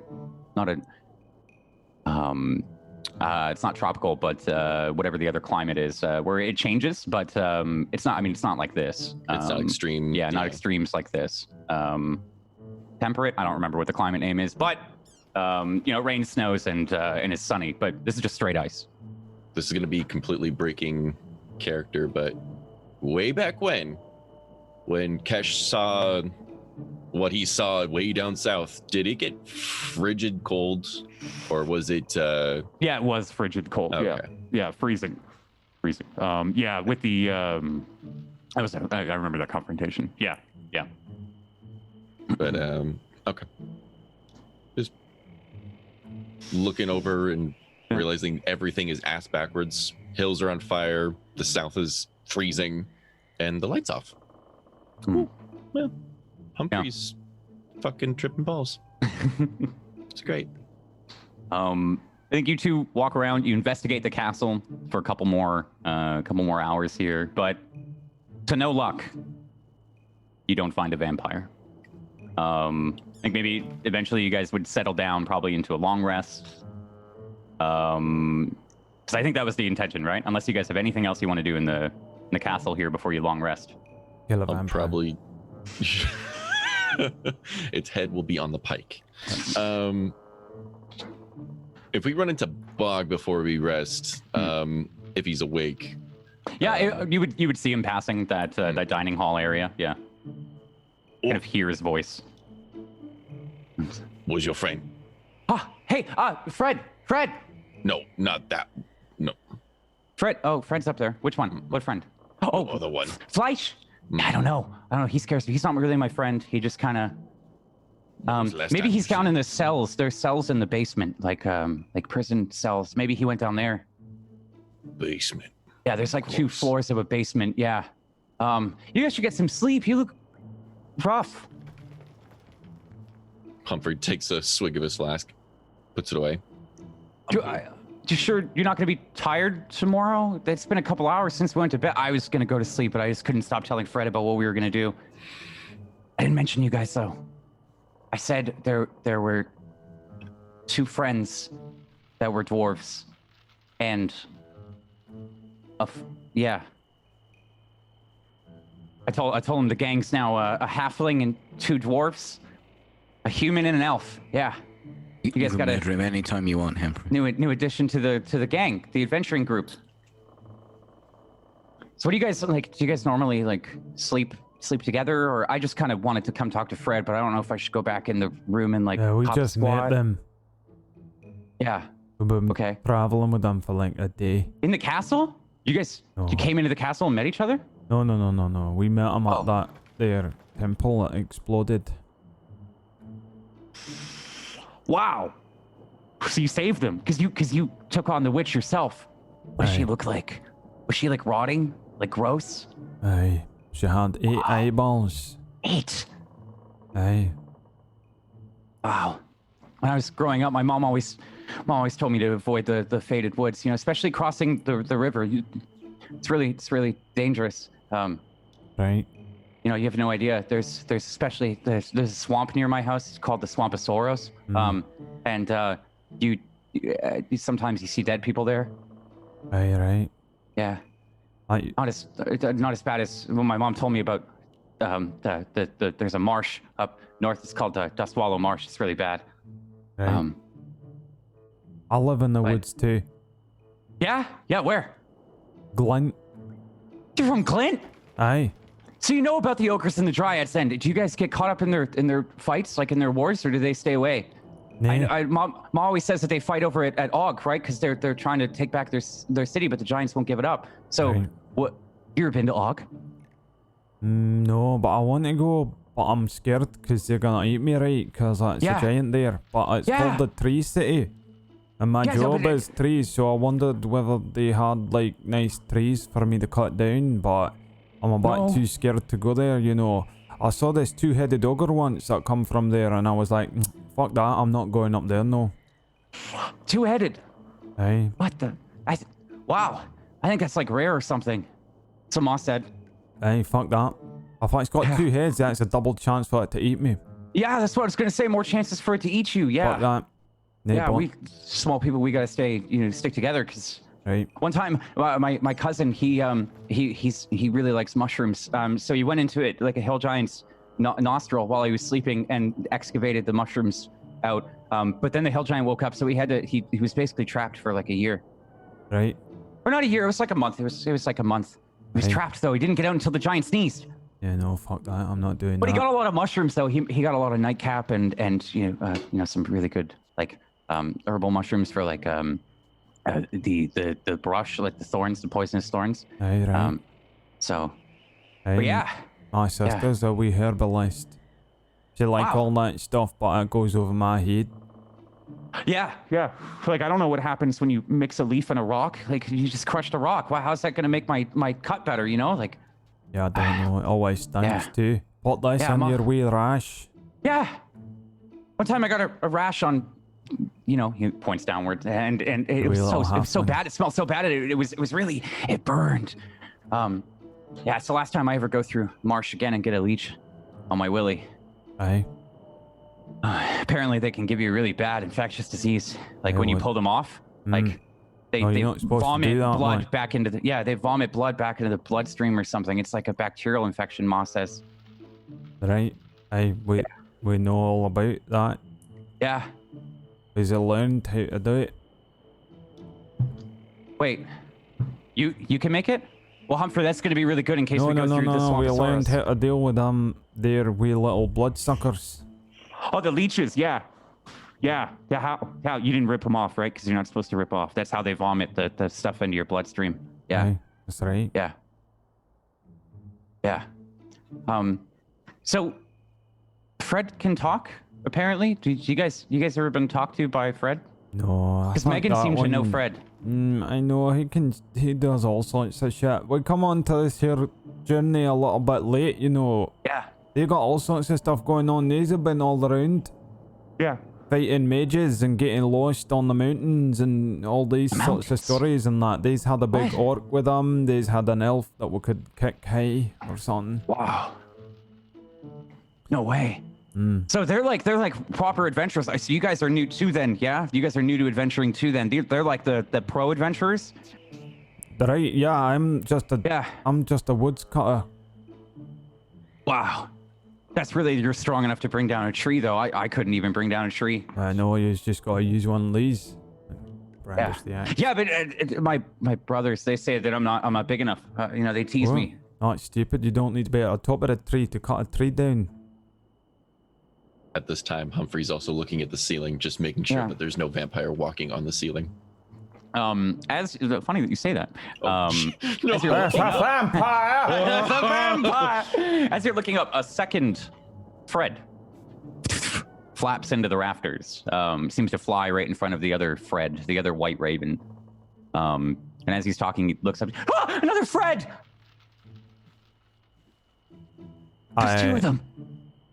Immediately ready my javelin. No, don't hurt it. Why would you hurt it? There's just two of them. Right. Fred, is that your mate? Can you speak about can't. No, he can't talk to me, but Megan said he could speak to birds. Maybe we could go ask Megan if that's Fred's mate. Oh, a third one! There's a third one. I think that's just called a flock. A flock of Freds. Right, I don't know if you need to speak to different ones. What's the odds that are gonna have different information, you know? And they're all white. Wow, isn't that really rare? Ma said albino things are really rare. Don't know. Wow. He begins to like look around, and as he does, he's there's five. There's five. There's five. Look, you see two other birds at the end of the rafters. This long again. You guys are in like a 90-foot long room here. This is the dining room that he was in. It's on the 4th floor, I think I said, yeah. And you just see these white ravens start to. You hear like maybe a flutter, and one lands on the rafters. I think that seagulls are white, right, Humphrey? Yeah. So like, Little bit. hey, so I don't think it's that rare. No. Seen white birds. But seagulls, yeah, but it's Same apparently rare for a raven to be white. Ravens are usually brown or black, right? I don't know. We've seen all kinds. I literally killed their homes by cutting there's down 6. trees. I don't think there's about them 4. too much. Just a bird. Hey, Yeah, while you just guys are birds. talking, 4 more fly in. I guess the chickens though. Chicken's nice. I like some chicken. There's so many Freds. Goose. Goose. I'd like a goose. When we get back to Glint, I'm gonna say, do you know what? I'm gonna go back with a goose. Before we go back, I'm taking a goose back. Show up with a goose. What? My wee Rainy's not gonna give my shite for being gone for 2 months. He starts to stand on the table and start to like beckon them over. When he pulls some breadcrumbs out while you two are talking. He's like feeding. I have given up with it. I don't even. I'm literally just Yeah. deep Yeah, I in figured you two were talking to conversation each other. about Yeah. gooses, He realized turkey. Turn around and leave. Duck. Talk about goose dinner. Yeah, fucking don't give a shit. You can hear him talking. If you guys are leaving, you can hear him talking. Like, what are the chances? You're Fredius, and we're gonna. Oh, you can be Bog too. Yeah, you're Bog too. Sorry, Fred. And that kind of fades out as you two continue your walk, and eventually settle down here for a sleep. If it's getting late, then at that point, it is.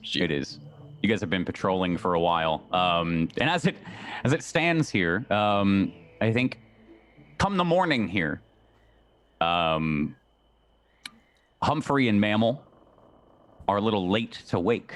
Megan and Kael, you awake, but not before having some very, very strange dreams, Kael. Dreams of you walking endlessly, just through a forest path, walking endlessly, and constantly, whenever you feel like you're about to reach the place that you're meant to be, the destination. In the dream, you seem to trip, you fall, and you land back at the Temple of Eldath. You continue the journey again for some reason. Not sure why. You just feel an urge, a need to complete something, to solve something, to save something, to end something. Just carries you on, and this dream it's almost exhausting. Like, you remember every trip when you wake up. I think you feel rested, but your mind doesn't feel rested. Nothing terrifying happens in these dreams. It's just endless walking. You constantly reach the end of this path where you can see a coast.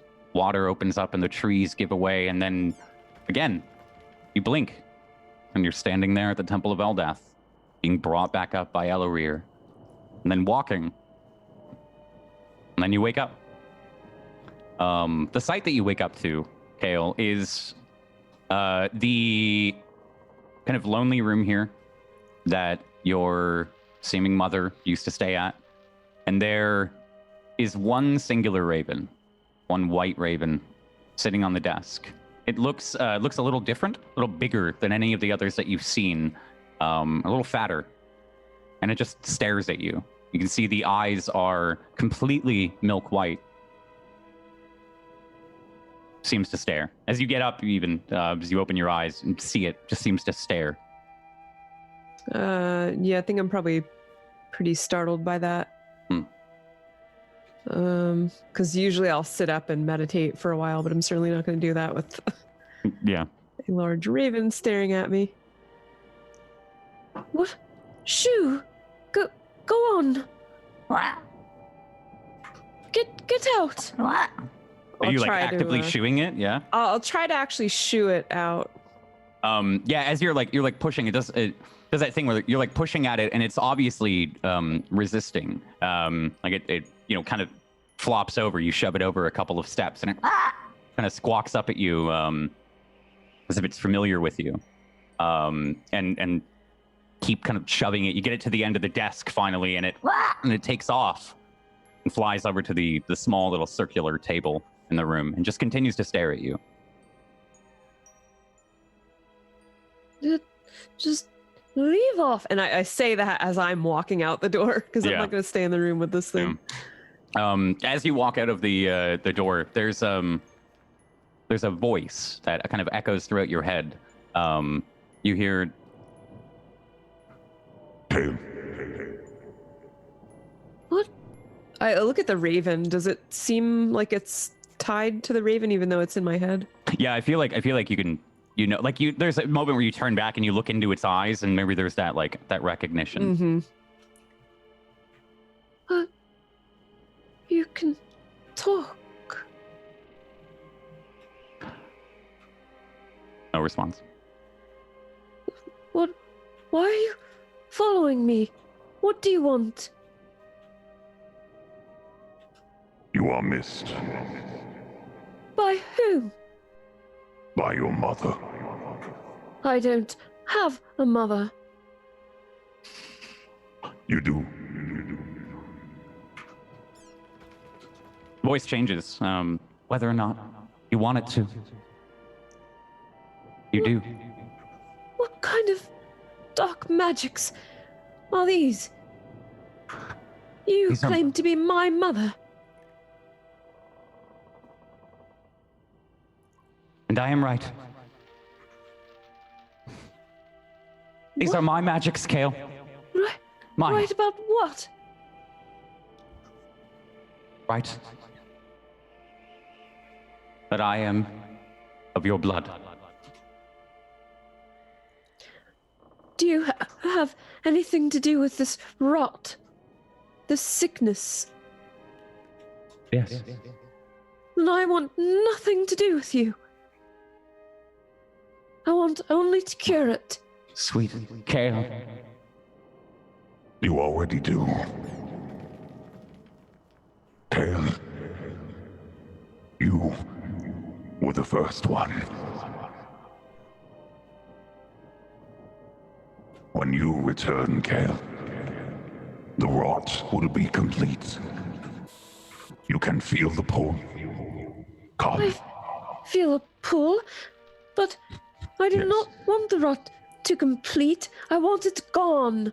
If the rot completes, then the rot will be gone, Kael.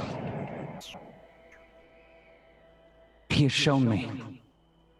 Your father, or whatever your father became, he has shown me. What do you mean, my father? The void, Kael, the void. It calls, it answers, and it has the most Precious answers. It has the answers. To take down the castle, to take down the strings of fate. To make the world whole, to give everyone their own destiny, so that mother does not have to be ripped from child, and husband does not have to never see wife. complete the ritual, Kael. Come home. I will do only what will end this. This horrible rot. Thank you, Kael. I will see you soon. And we will be one. I think you just see some tears streaming down my face, and I kind of tug at my cloak and stalk down the hallway, looking to get out of here. The bird doesn't follow you. It continues to stare as you leave, and I feel like it's you can almost like feel its eyes in the back on the back of your back. maybe until you turn the corner or leave a floor, you know, anything safe. Maybe you run into Megan as Megan's waking up.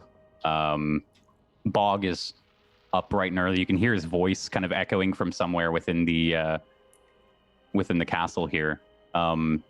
Megan, upon waking up, whatever room you decided to room in was filled with ravens. There are white ravens on almost every piece, like on the desk. There's all these rooms are kind of the same: a desk, a small circular table, and a little chair with a simple bed. Some of them have like crates, like that one with all the tapestries, but simple, like practical furniture. And you wake up to the smell of bird shit, but then upon the realization of the smell, you look around and you see the cause of, we'll say about 15 to 20 white ravens covering the furniture in your room, and they all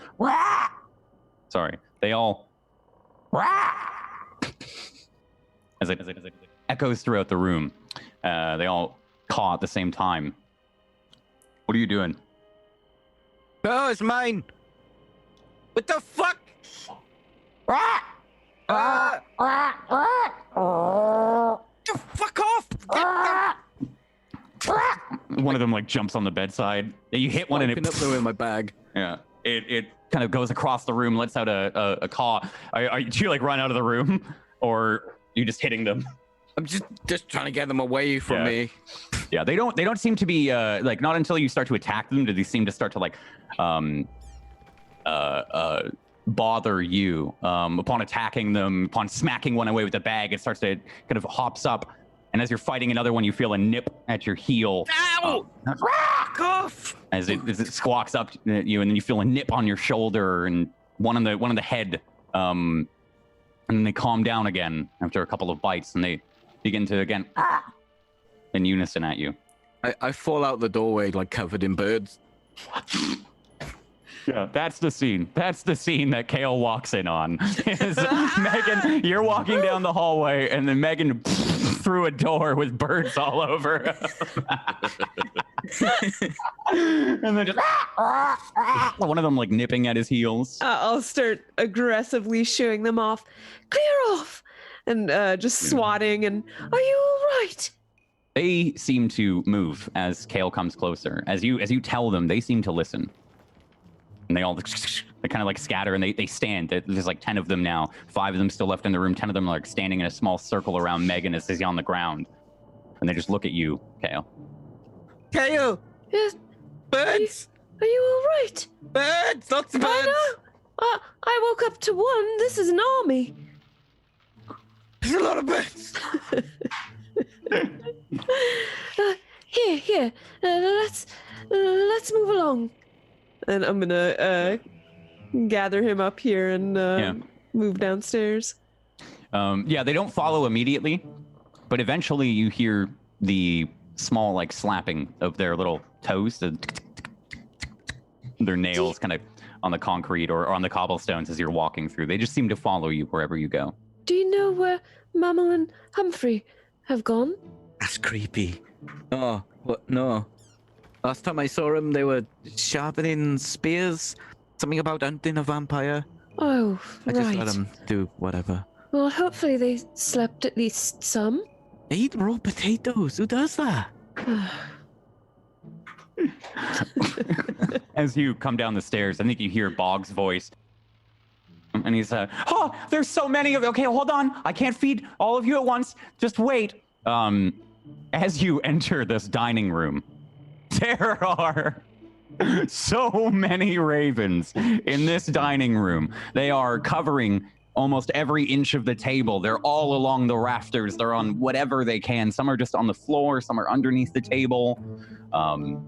There are, I'll say like 50 plus in here. And it seems like a madhouse. He's putting out food and they're all attacking him. And they're nibbling and nipping at his hands, and he just okay, have it. And he just lets all this bread go in a huge pile on the floor. And he's, Kael, look at how many frets there are. I see that. Stop you have them. They're following you. They're following you. What do you mean? They're following you. You must have fed them. I did not feed any of them. And I'm gonna shoo the ones that are injuring him off if I can. And they've just started to go for the food. I literally shoo one of the ravens, like take off my shoe and hit it with my shoe. And they kind of and gets up and starts to go back over to the food. Roll me perception checks here, if you guys can. 11. Succeed. You see some birds. 11 and a 20. You notice that a lot of the birds here that are eating, that like a milky white doesn't seem to be as persistent with them. It seems to like almost pull back. Maybe like they get some semblance of autonomy back for a moment. Some of them still seem to have that like cloudy white, and the ones that do seem to be looking at you intently. Like there's like 10 of them at all times that are just staring, full 360 view. But the rest of them seem undisturbed for now. And they stop attacking him. They just start to go in on the food. And there are still plenty that seem to watch you without eating. You see that? What? The birds on the table. Like they're birds. Right. These ones, fucking hell beasts. Ones on the Yes. table are birds. Oh, well, what are Hang you on. saying? Get us some bread and I like wave it in front of one of the birds that's following Kael. Yeah, there's a moment where you see like the blackness of the eyes start to come back, and it and pecks at the food. However, the one next to it, its eyes completely glaze over and it stares at you. Alright. I don't think I can control all these birds at once. Don't know what that means. I don't know how fucking useful that is. But that's a bird and that's a hell beast. And there is a difference. Well, whatever the difference, Sorry. don't care to stick around and find out. Let's get a move on. Take some bread with you. All right. And I'll shove a little bit in my pockets and I'll call out, Mammal, Humphrey. Seems to be no answer. Well, we've got to find them.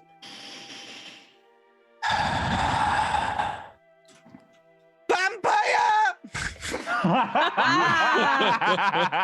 You hear a door fucking fly the fuck open. Mammal comes running into the room, and I think from another entrance, you hear the rock fortress crumble down on the first floor. We get the scene of Humphrey exploding out of the rock wall. And just dun, dun, dun, dun, dun. The fastest Humphrey has ever run, and is like dun, dun, dun, dun, dun, dun, dun, dun, for the wet slapping of his feet and shoes as he fucking bursts into the dining room. Yeah, I think those two are there within seconds. The fucking wall. Where is it? There's no vampire, we're just ready to go now. Oh, you bastard. Wow. That guy's no vampire, don't worry. But look at all the Freds. Wow. The fuck? Yeah, I think the scene hits as you two finally settle in. As they come in, too, they're like bowling birds out of the way. And then it settles for a moment, you two, what you were kicking out of the way. There are so many birds in here, so many white ravens. Right, they're just staring at us. Let's go. Have you got your things? Lunch? Aye. I'll grab my sack. Disappointed, isn't it, vampire? Really? Tuesday, come Tuesday, I'm on. so proud. So proud of Tuesday. So well. There it is. The one that it The doesn't one. get anybody else. All it was just the one word. There it is. Just okay. Oh. Don't grab your things. You pack them up as much as you can. The birds seem to follow you. There seems to always be about like 10-ish, 20-ish birds that are looking at you and following you with their heads. If it's not the ones that are walking around with you, you enter a room and 3 of them immediately like turn their necks in unison to see you. I think it takes a little bit to get over it, but eventually you find yourselves at the exit of the castle again, facing the kind of rushing river got about 60 feet of kind of dirt beach-ish here that leads up to the river. A small clearing, and then eventually a path into the trees. You got all of you with your gear. Bog is next to you. He has a small little backpack with a couple of books that he's taken from the castle, and he's kind of adjusting. He's right. So if you follow the river, it'll take you to the coast. Yeah, but if you go like just kind of right, he just points some random spot in the woods. If you just go straight, we'll get there pretty quick. Maybe we can save like a day or something. Maybe. Yes, we'll go through the woods then. Yeah. Ready? Cool. Let's go. All right. Yeah. Adventurers, this is awesome. I can't wait to tell my brothers about this. You're going to have to keep it down, however. Oh, okay. Like forever? Well, of course. There are burning thorns. You saw them yourself. Yeah. And if we get waylaid by them, well, that would be a disaster. Yeah. Okay. So we're all being really quiet then? Very quiet. Very quiet. Okay. All right. Yeah, I can do that. Kind of seems all confident with himself, and you all set off. I look at him as if to say, "No, you can't." He just seems full of energy, man. He seems full of life. And you hate those people. Fucking envious, to be honest. I don't know how that's possible. Wake he up starts in the to morning wanting to exist. Oh, God. Oh, man. Can't believe it. The polar opposite of this entire party. Fucking pumpkinberry. Fucking pumpkinberry, yeah. Pumpkinberry. That's like the best mean compliment ever. She's so full of life. Full of life. I think Brad wakes up in the morning and goes, "How the fuck does she do it?" I just wake up and I just do the like con thing, but like pumpkinberry. Upset. You all start to walk into the woods here and begin to make your way. While heading out, Bog turns around and goes, "Bye, Fleisch. If you hear this, bye. We're headed." I said to keep it down. Oh, but I gotta say bye to the Fleisch. You mustn't shout at the castle. Yeah, okay. Yeah. Okay, bye, Fleisch. Okay, there's Fred. Or wait, which one's Fred? As he's looking at all these white ravens, you see plenty of them take flight off of the walls of the castle here. A couple of them you see kind of soar into the forest and disappear in the black of the forest. But as you're all leaving the castle and turn around, you see the entire castle is covered in white ravens. I look at the windows. Do I see anybody standing in the windows? Roll me a perception check. Fuck yours. Come on. You fucking vamp bastard. You're not gonna You vampire bastard. 16, fuck. No, but you see a mirror and you wonder what could be reflected in the window. No, as you look up, you can't see anything. I mean, there's just a sheer amount of birds. They're still going into the castle. Some look like maybe they haven't gotten the memo or something, and they're still traveling. You see a couple flocks landing on the top of the castle, finding places to set off. Some that are closer to you on the walls seem to have their attention, and they seem to be watching you. And as you start to head further away, some of them will take off, go into the forest. Some of them take off and fly above it. A couple head south. You all kind of see your last glimpse of the river disappear as you head into the woods and begin to yet again walk through the faded woods.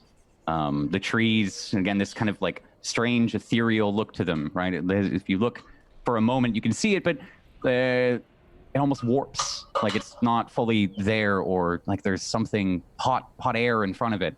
The trees just strange as they move around you and feel like they're moving on their own, but it's you passing through them and the shifting realities of all of them kind of reflecting back to you. I think you find yourselves on a winding path after a while of rough trek. About 30 minutes in, maybe Bog exclaims something like, here it is. And he sets you onto a kind of dirty path here, something that seems a little more traveled. As you continue to look ahead, you see the trees becoming a little tighter and tighter.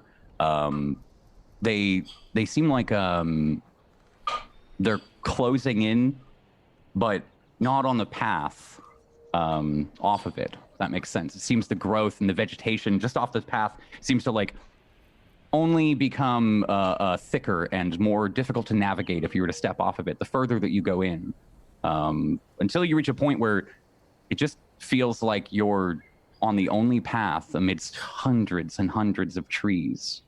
Probably starts to feel a little claustrophobic. You think that worries you guys?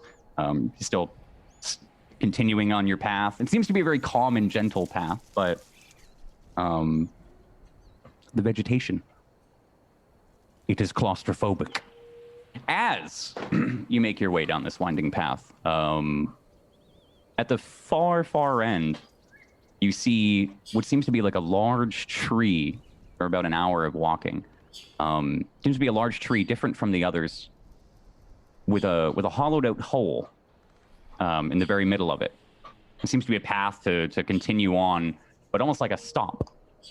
The leaves here, they seem to fall a little gentler. You all have like a feeling of like forest peace wash across you. And inside of the little hole, you see two quickly moving figures. As you get a little closer, about 30-ish feet away, it seems to be a house in the side of a tree. Are any of you approaching carefully or cautiously, or do you just continue walking?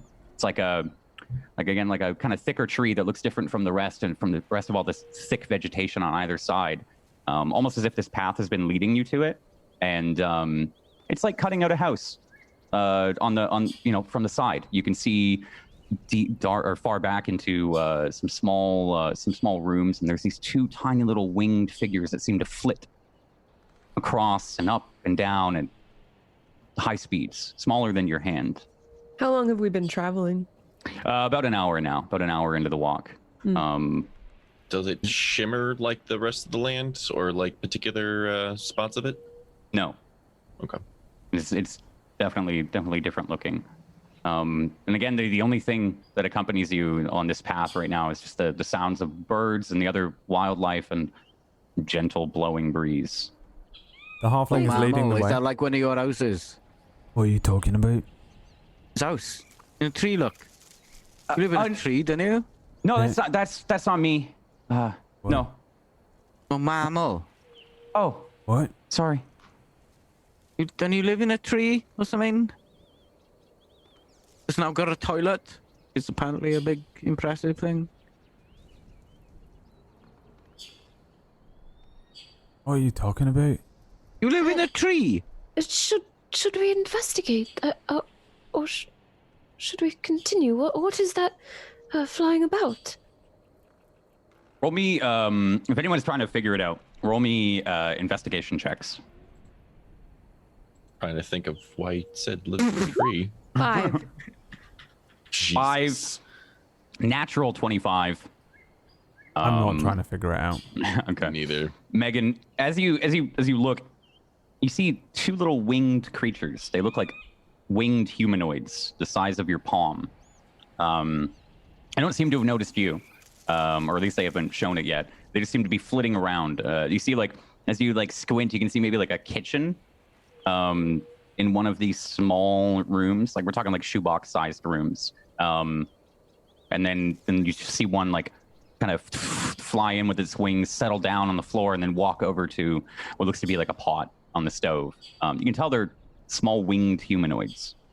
Do I hear terrifying pixie laughter? No. Do I know what a pixie is? I mean, that's up to you. Do you know what a pixie is? Do you think you would? Out here.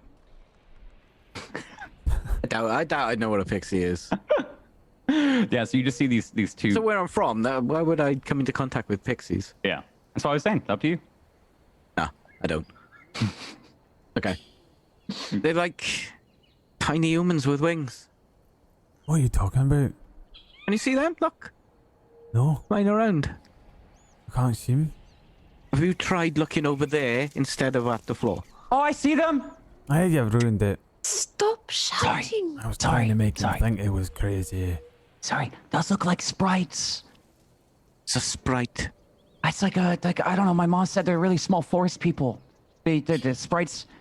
There's some really, really kindly ones around here, but some of them can eat you, or like put you in like a shrinking spell and maybe make you like a voodoo doll, or dinner or something. That's what mom said. Sprites and pixies, you got to avoid them. Brownies are alright, but that's also what I call it when I do a little wee poop.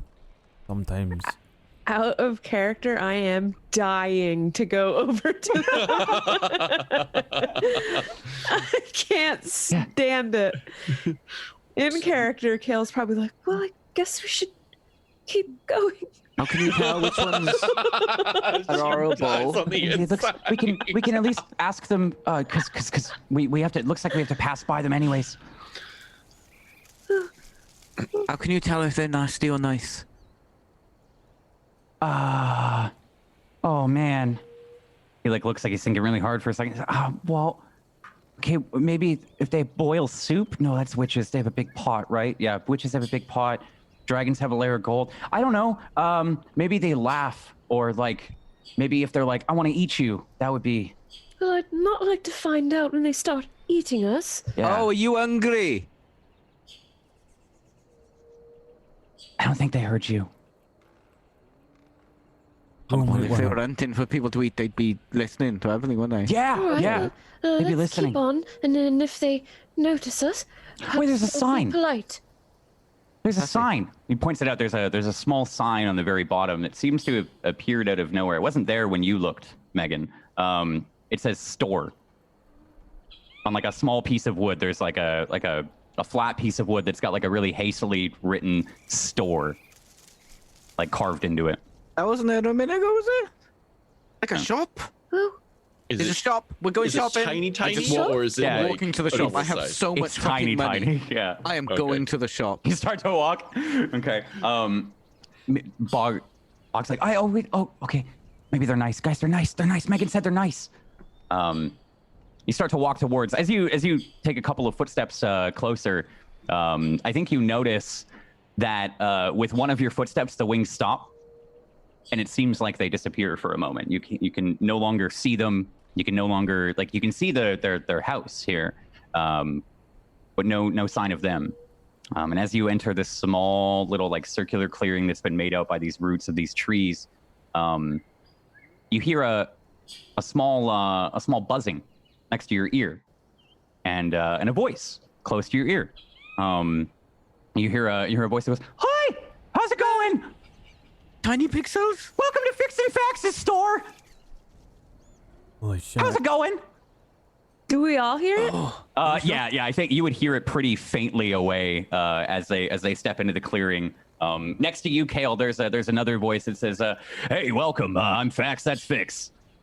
And there's, as you turn, there's a small leather dressed man. Looks humanoid. He's got wings that sprout out of his body that are like a translucent green. He's got blonde hair. They both have blonde hair, and they seem to be about the same size, which is less than the palm of your hand. Oh my god, I'm freaking out. Fax, he kind of he does the Peter Pan thing where he puts his legs apart, crosses his hands, just kind of stands there in the middle of the air above your face. He's, "So what do you need from us? What do you need? We got it all. We got enchantments. We got weapons. Good to meet you, adventurers. I'm moving in. My brother and I, Fix, we run this shop out of the Faded Woods. Really good to meet you. Good to see you. What can I get you?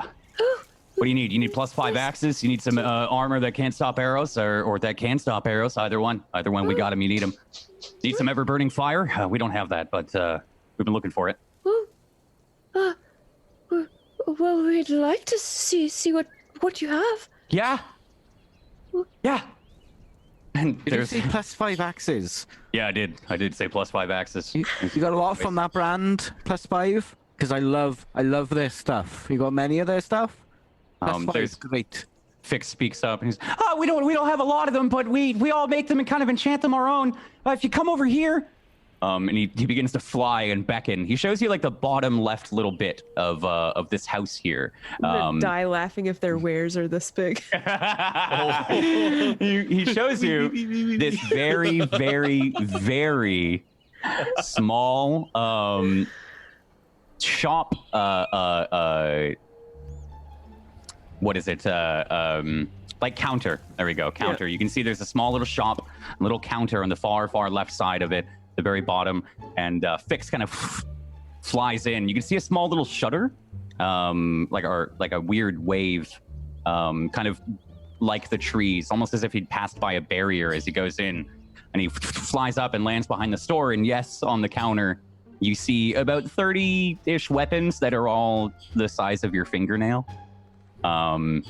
And Fix is, don't worry about the size. They'll change when we give them to you.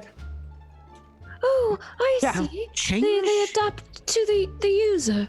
What? Right. How can you say that calmly? Well, listen. So here's actually what happens is we have them all in here, and when we give them to you, they'll turn big. We kind of travel around the whole forest collecting any kind. That's marvelous. Yeah. Nuts. Bax flies down. He's all right. So what can I get for you? What do you need? Humphrey gets on his stomach, like looking at all the wares, just like intently. Yeah. Seem to be a couple of good weapons, like some battle axes. You see, I think the +5 axe that he was talking about. There's a very like ornately designed axe that looks it seems to be adorned with a skull on the middle of the blade, and it's got black wrappings all around it, and it sits like on a special holder at the far end just next to the register, kind of like a as if it's their like pride and joy. Teldra would have loved these. Look at these. Yeah, we're the best wares. Tell you what, we'll do a 50% discount if 100% is 50, if that makes sense. Hang on, Wait, 45%. Yeah, that makes complete sense. Is 50%. No, we're talking about a 50% discount if 100% is 50%. Okay, right. It's the fix and fact deal. Was 100%. Right, So, right. Yeah. Then 100% is 50%. It's a discount, you see? Right. Right, well, you lot don't take too long. Alright, I'll be outside. 100% was a 50. % to be a discount, right? Hopefully that makes sense. Listen, Fix, I'll deal with him. You go back. Take a look at that soup we're making. And you hear like his eyes go wide. Fix's eyes go wide. Oh! And quickly just flies in and out. Like they use the cutout portion of the tree here to. It doesn't seem like they use the doors in the house at all. They just fly up and out. Fax turns to you all and says, "Right, we got bastard swords. We got the flame tongue." Holds up a small dagger. And he's like, this is called the flame tongue. It's a finely crafted dagger. Does fire damage. Here we got a great axe. Again, this one's a +2. This is a +2 great sword. We have a +1 heavy mace with a bane enchantment on it. That it does. I can't remember what the bane spell. Fix, what does the bane spell do? And you hear like, I don't know. Okay, well it's got the bane enchantment on it. You want a heavy mace? We got kamas, long swords, nunchakus, more nunchakus, scimitars, short spears. You want a sangam? I don't know what a sangam is, but I have a full plate. I have one of those sangams. I get out a jeweler's magnifying thing. Yeah. So I can see these tiny little weapons. Yeah. He starts to... what's up? I'm looking for a short sword. A short sword. Let me see just how many they have. Nope. Okay. Yeah. As you're looking across, they seem to be really, really delicately wrought and very finely made. I think you can tell the craftsmanship that goes into the swords immediately. And as you like scan a little bit, you see eventually a small short sword. It has a kind of strange like runic engraving that goes along the hilt. And like up the T of the hilt, not along the blade or the actual whatever the hell is called, the handle. And he points to it. You like this? Yeah, this thing right here is really good. The what? The pommel. Thank you. He says this one here sheds light.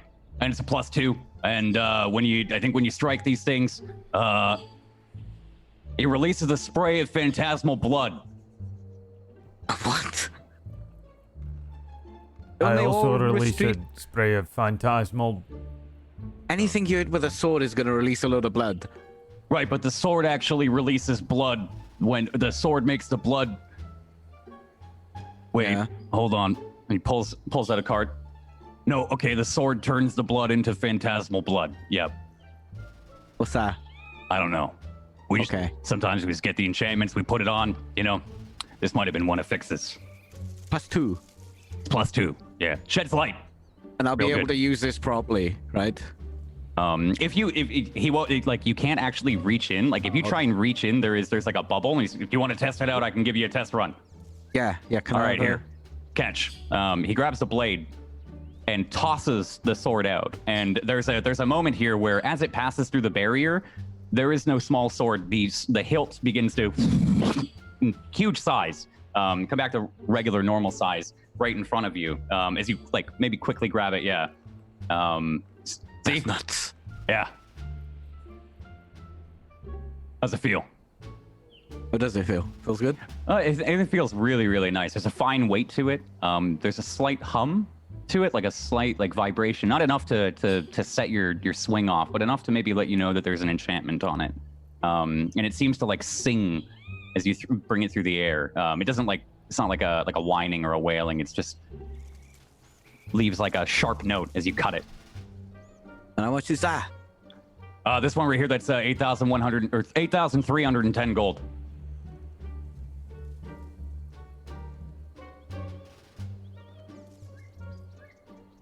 That was like 24 grand. I was about to say, you are the only one that can actually buy things. The only one. I'll do you 500 gold. 500. Are you kidding me? Sorry. 450. Absolutely not. So sorry, my friend. Listen, I said a 100% discount on a 50% if 50% 100% was discount 100%. free? Right. I'll take it. 100% discount on a 50% 100% discount if discount. 50% was 100%. 100% discount. I didn't say 500 gold. I said 50% discount if 100% was 50%. You said 100% discount. He gives you like a stern look for a moment. Like, I think you can see his like happy demeanor is dropped and his eyes like just kind of narrow for a moment. His eyebrows He's a lower. real salesman. He just goes to like, he goes to the resting bitch face and 8,000 gold is the lowest I'll go. So, Loshu, you need to aim higher, right? So Right. people think they're getting a better deal. Right. Even if, like, you should have said 9,000. You Right. get me? Because if you Yeah. say 8,000, I'm going to go, I'll give you, and then I say a ridiculous number. Yeah. Then you say a number, and then we offending come to a number. real number. Right. Yeah. Normally when you're bartering though, you don't lowball somebody by that much. Of It's nice. course it is. It's a fix and fact specialty. 4,000 gold. 8,000. Nah, I'm all right. 8,000 gold? I got 24,000 gold. Why am I not buying it? God, you're such a. Well, dick. if that's not your fancy, big guy, he points to Humphrey. We got this great axe, great sword, +2. A lot of these are +2. You'll find all of our weapons here have at least a +1 enchantment on them. It's a fix and fact staple. The one with the skull has his attention. Like, is it like he's a smith? He knows fine crafting. Are these Right. like? Are these? Yeah, this looks pristine? like the finest crafted piece in here.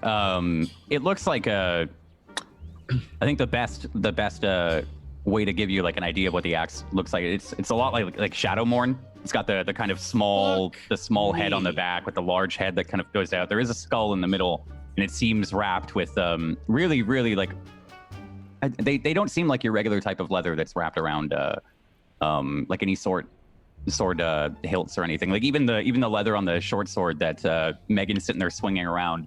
This one's a much more dark and rough leather. And he's, yeah, you like it? Mhm. Chimera hide wraps the leather. Yeah, real nice. This wasn't me. This is Fix. Fix the genius. That was amazing work. Mhm. Yeah. Mhm. Mm. How much does 18,240 gold.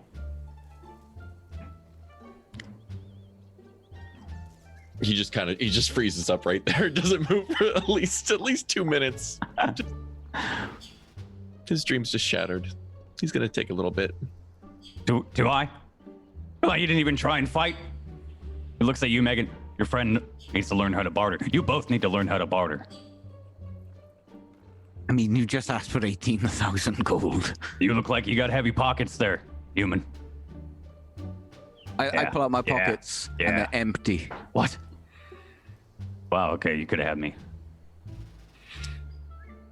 I don't really carry that much cash with me, you know? Yeah. Do you like gems? Love gems.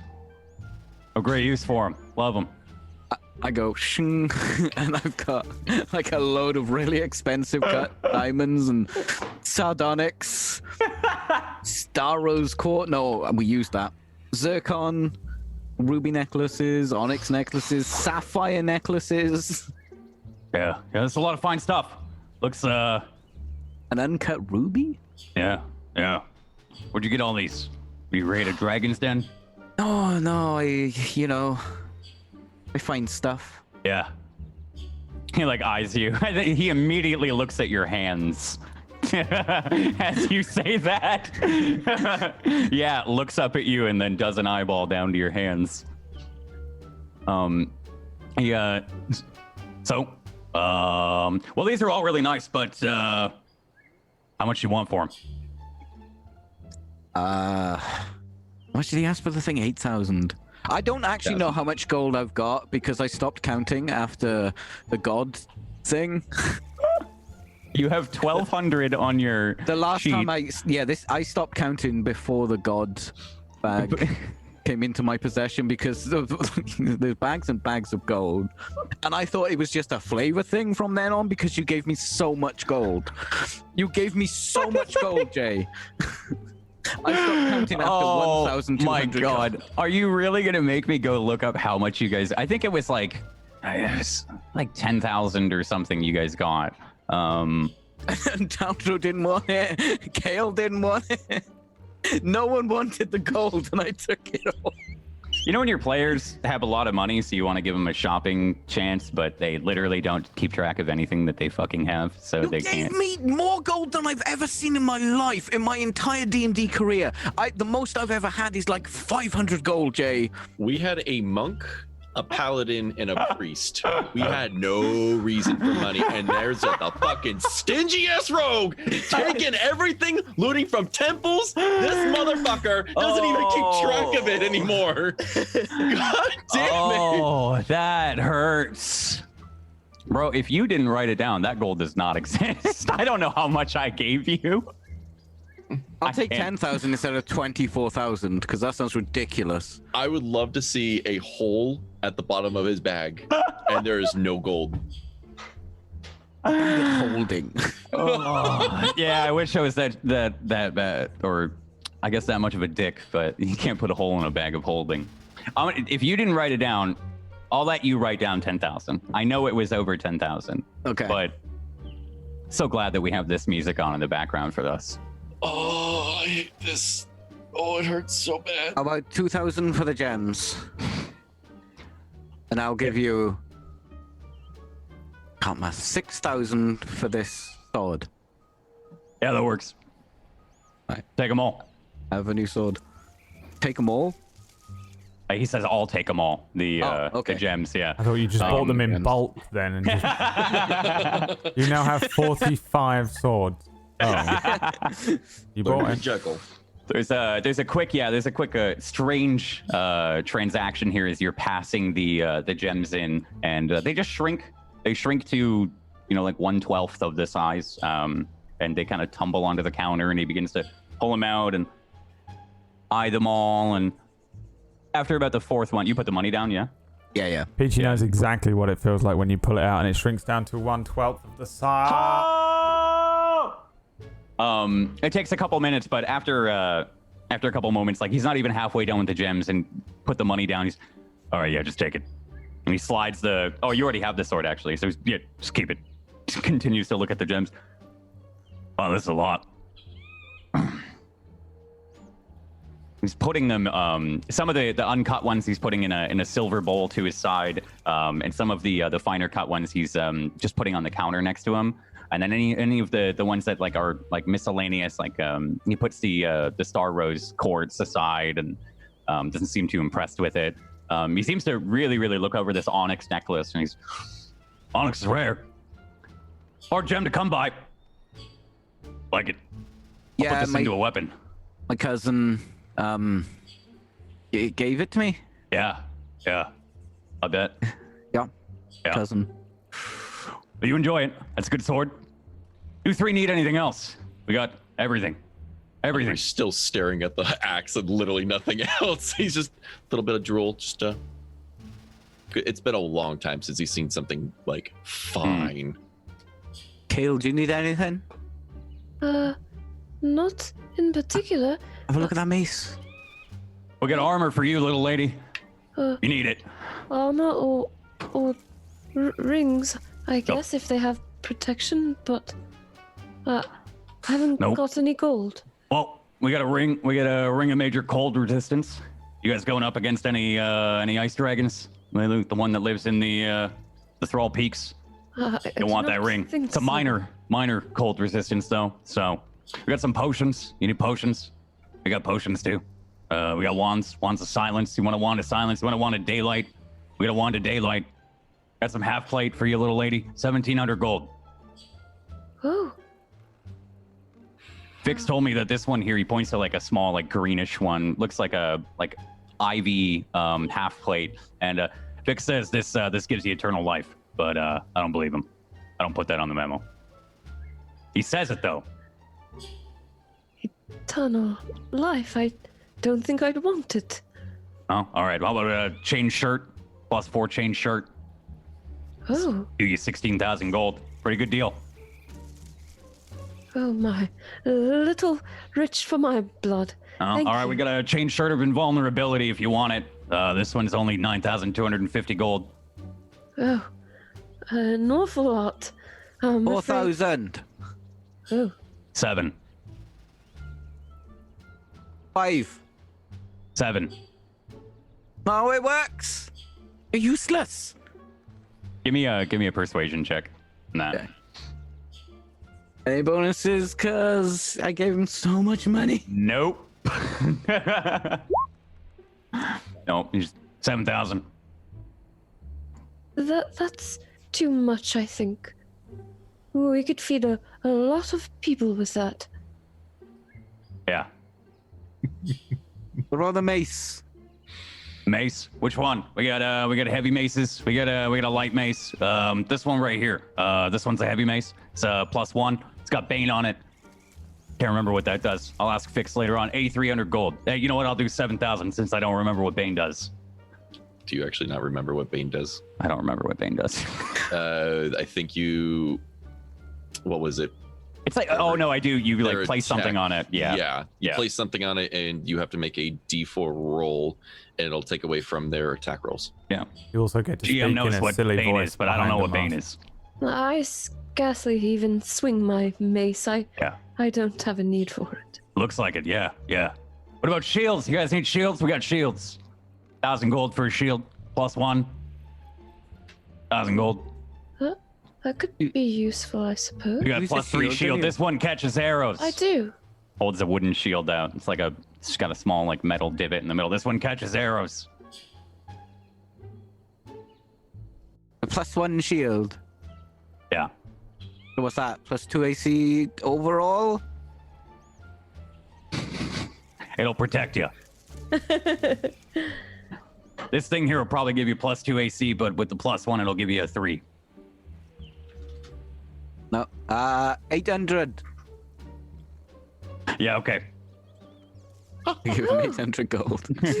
You're good at this. There's a which one did you buy? The arrow catching one or just the +1 that he mentioned? Oh, the one that gives more AC. Well, that would be the +1. Yeah, shield gives you 2 AC. If it's a +1, it'll give you 3. Right. Yeah. So he hands over a small shield. It's this wooden one that he's been saying catches arrows, and there you go. Enjoy it. I don't know how it catches arrows. Can't remember, but I think if you get hit by them. Yeah, you just block it with the shield. Ooh. That's not an enchantment. Vix, that's not an enchantment. Yes, it is. It catches them better. There you go. It's 800 gold. That's why. If we actually caught them with a hand, then yeah, we'd probably charge it if they asked for that. 25,000 at least.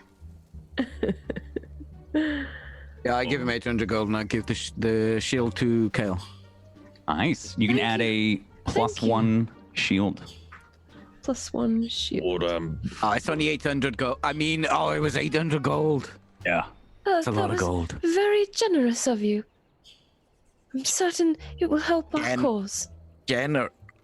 I roll the mouth in. I roll the word over Looks in my like a mouth. cat I'm like, sniffed a lemon. You hear a voice. Megan, can you buy me some armor? no. Okay. Yeah, okay. I didn't think so. It costs like 18 grand, mate. Yeah, the cheapest that you'll get it is about 1,700 for that half plate. I don't think you could wear that half plate, little one. Okay, yeah.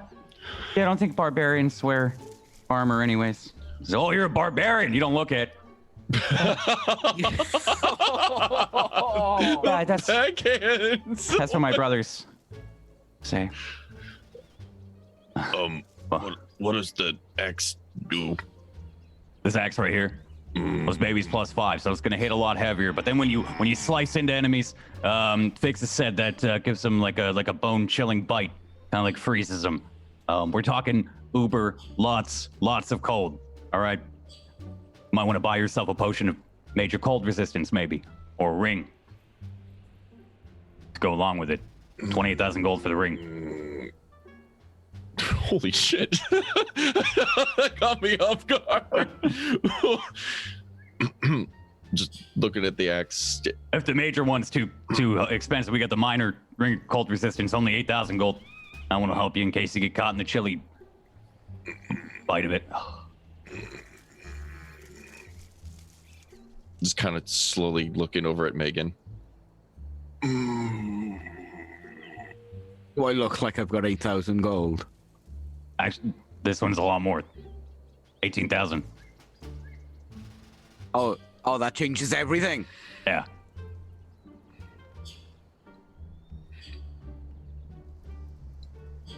Right. I literally don't have No sale. that many. Okay. It almost looks like he's like No it's sale. a full on.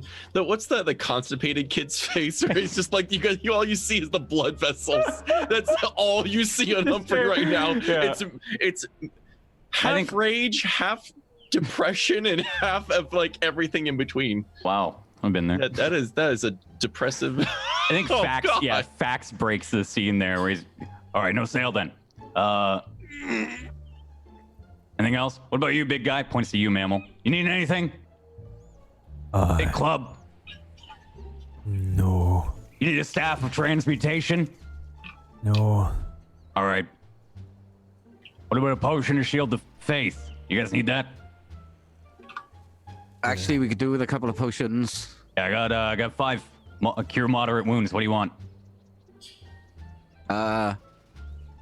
Potions aren't that expensive, are they? Yeah, they're 300 gold. Yeah. 300 a piece. Shield of faith is 50 gold. Smells like urine though. Oh, have you ever had one that smelled like birthday cake? Smells like urine. What? Don't drink it. No, can't say. Urine, like piss. Didn't finish the sentence there. Urine. Piss. Piss. Smells like urine piss. Piss. Yeah. Fuck off. Yeah. Yeah. You drink this, you're gonna smell like urine piss.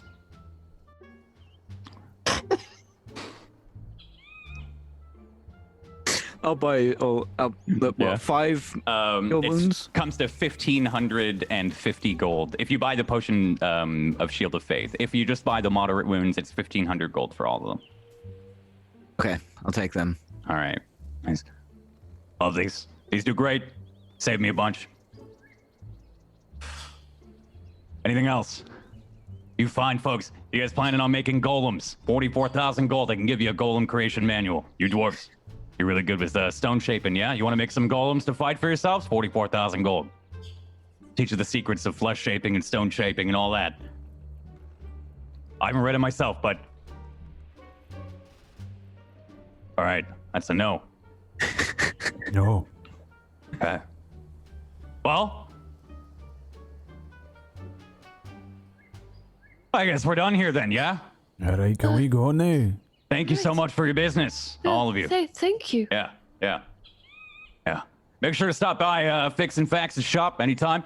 If you're wandering throughout the Fade Woods, just be in need, and we'll be there. Yeah. Oh, all right. Yeah. Thank Do you. you need any change? Well, yeah, the forest's rotten. I mean, we need plenty of change, friend. What kind of change you got?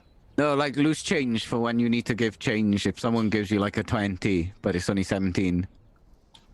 Can't say I do. No, just gold coins. He pokes the massive bags of gold coins that you've forked over. Got plenty of change. Yeah. Those are gold. That's not change. Change would be smaller denominations, like silver and copper. Oh, yeah. No, we got plenty of silver, plenty of copper. Yeah, I think they've got enough money. Okay, they don't need any donations. Yeah, you, my friends. Not donations. Good shoppers. Wish you bought the golem manual, though. 44,000 gold would have paid off my debt to rats real nice. But 44,000 gold is 44,000 gold. You took a loan off rats. Of course I did. Everyone takes a loan off of rats. Bye. Just how he holds up his hand. He looks real perplexed and holds up his hand. Pleasure doing business with all of you. Bye. And from like the kitchen. Thanks. Make sure to stop by Fixing Faxes. Nice. If you need help, we'll be there. Strange that they would like swear fealty to rats. Like you'd think they'd use rats as like horses instead. But like No, rats is like the overlords, like so it no, must rats go is like a person. sprites, It's a person's. then rats, then cats, No. then dogs, No. then what like horses, and then us. Right. Ammo, rats is a person. Or like elves, Kinda. then humans, then what? Yeah, no, mammal rats is like a crime boss Tieflings, from Peak Cliff. Then dwarfs at the top of the food chain. He's not a crime boss. He's more of a. That's what Ma said. He's more of a evil Suppose if they bastard don't with need great to- taste in women. You don't I'll need give to him that. ride horses, right? Because they got wings. So in their world, they didn't need horses to ride on, so they never broke them in. So instead, the rats rose up and like took What are you over. babbling on about? Is that what happened? So sometimes Yeah. he doesn't listen at all, and then he makes up his own stories. I had a lot of time to think. Alright, yous lot was buying up that there whole shop. I'm standing outside with nothing to do because I need to get home.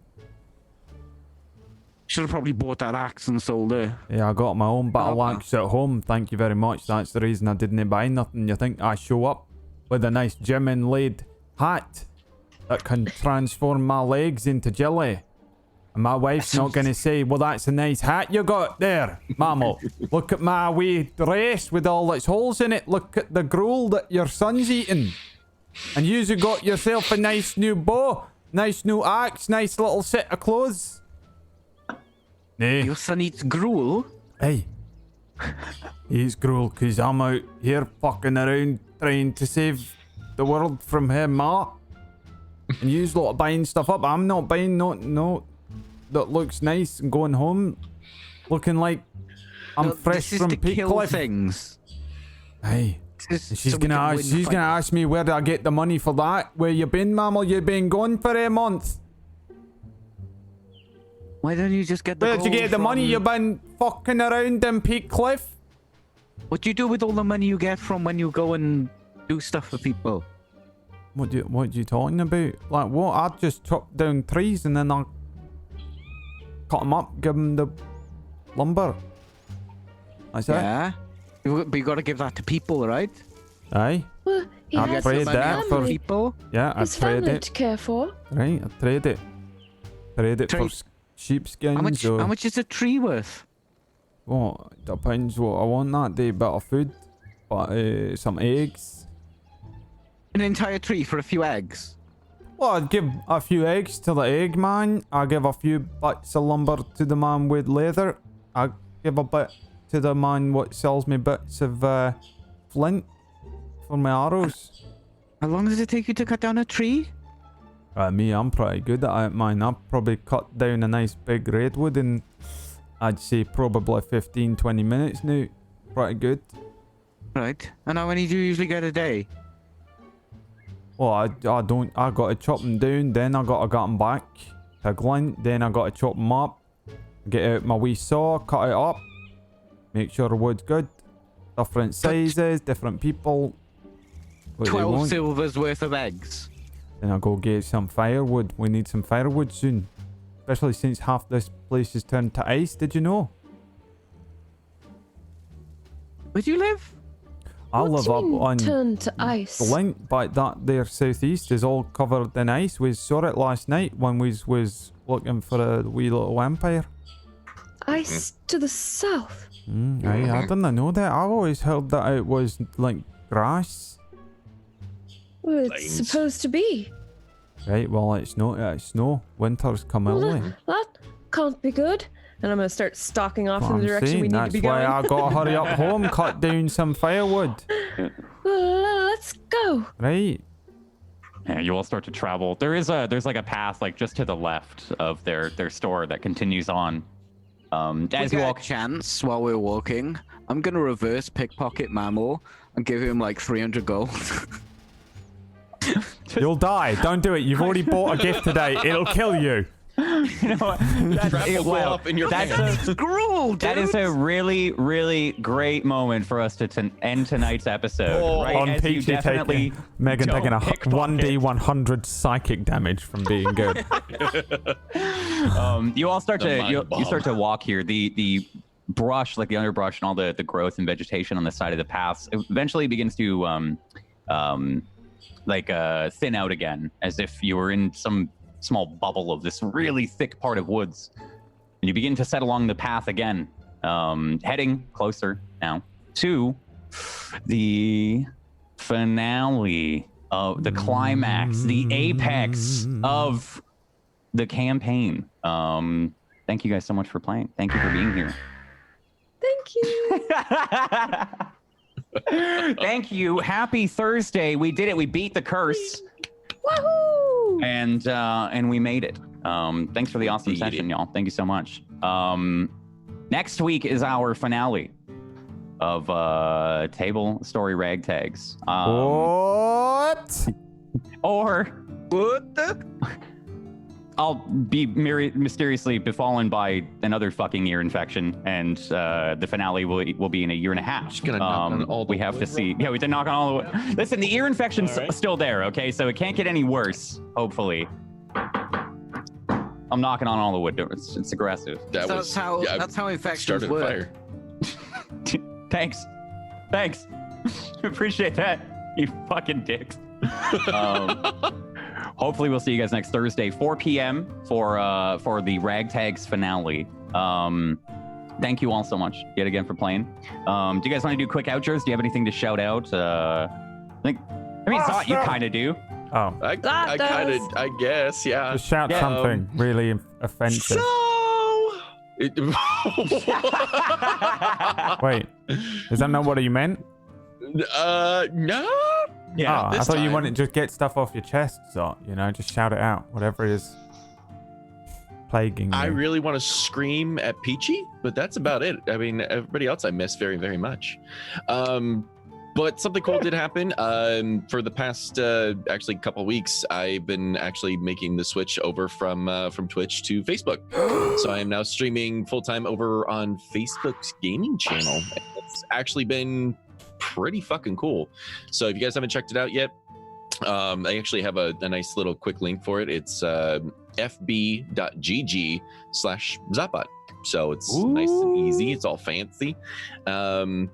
They're adding quite a lot. I think the next thing that's actually gonna be coming in, it's actually in the beta, is dark mode and all that fun stuff. But it's good shit. Dope, man, dope. I'm glad. I'm glad that you've betrayed all your kin. And no, I'm kidding. Oh fuck yeah, I have. The first thing I Zot look better in typed. blue. The first thing Zot typed was like, "Am I going to be allowed on anymore?" And Brad was just like, "No." I was trying to kick him out of the private Discord because I don't want him in there anymore, but I don't know how to use Discord well enough. I just have to make sure that that's still there because Just make sure that not for long. Oh my god, right? Anybody? Do you guys have any awesome things coming this week? Anybody have anything to shout out? You guys doing any big streams? Any? Got nothing. No. Every single one of my streams is a big stream. Yeah. Okay. All right. Yeah. Every Yeah, single me too. one. I'm a Me fucking too. delight. Shut up, Jay. This is me now. I have a big stream coming. Yeah.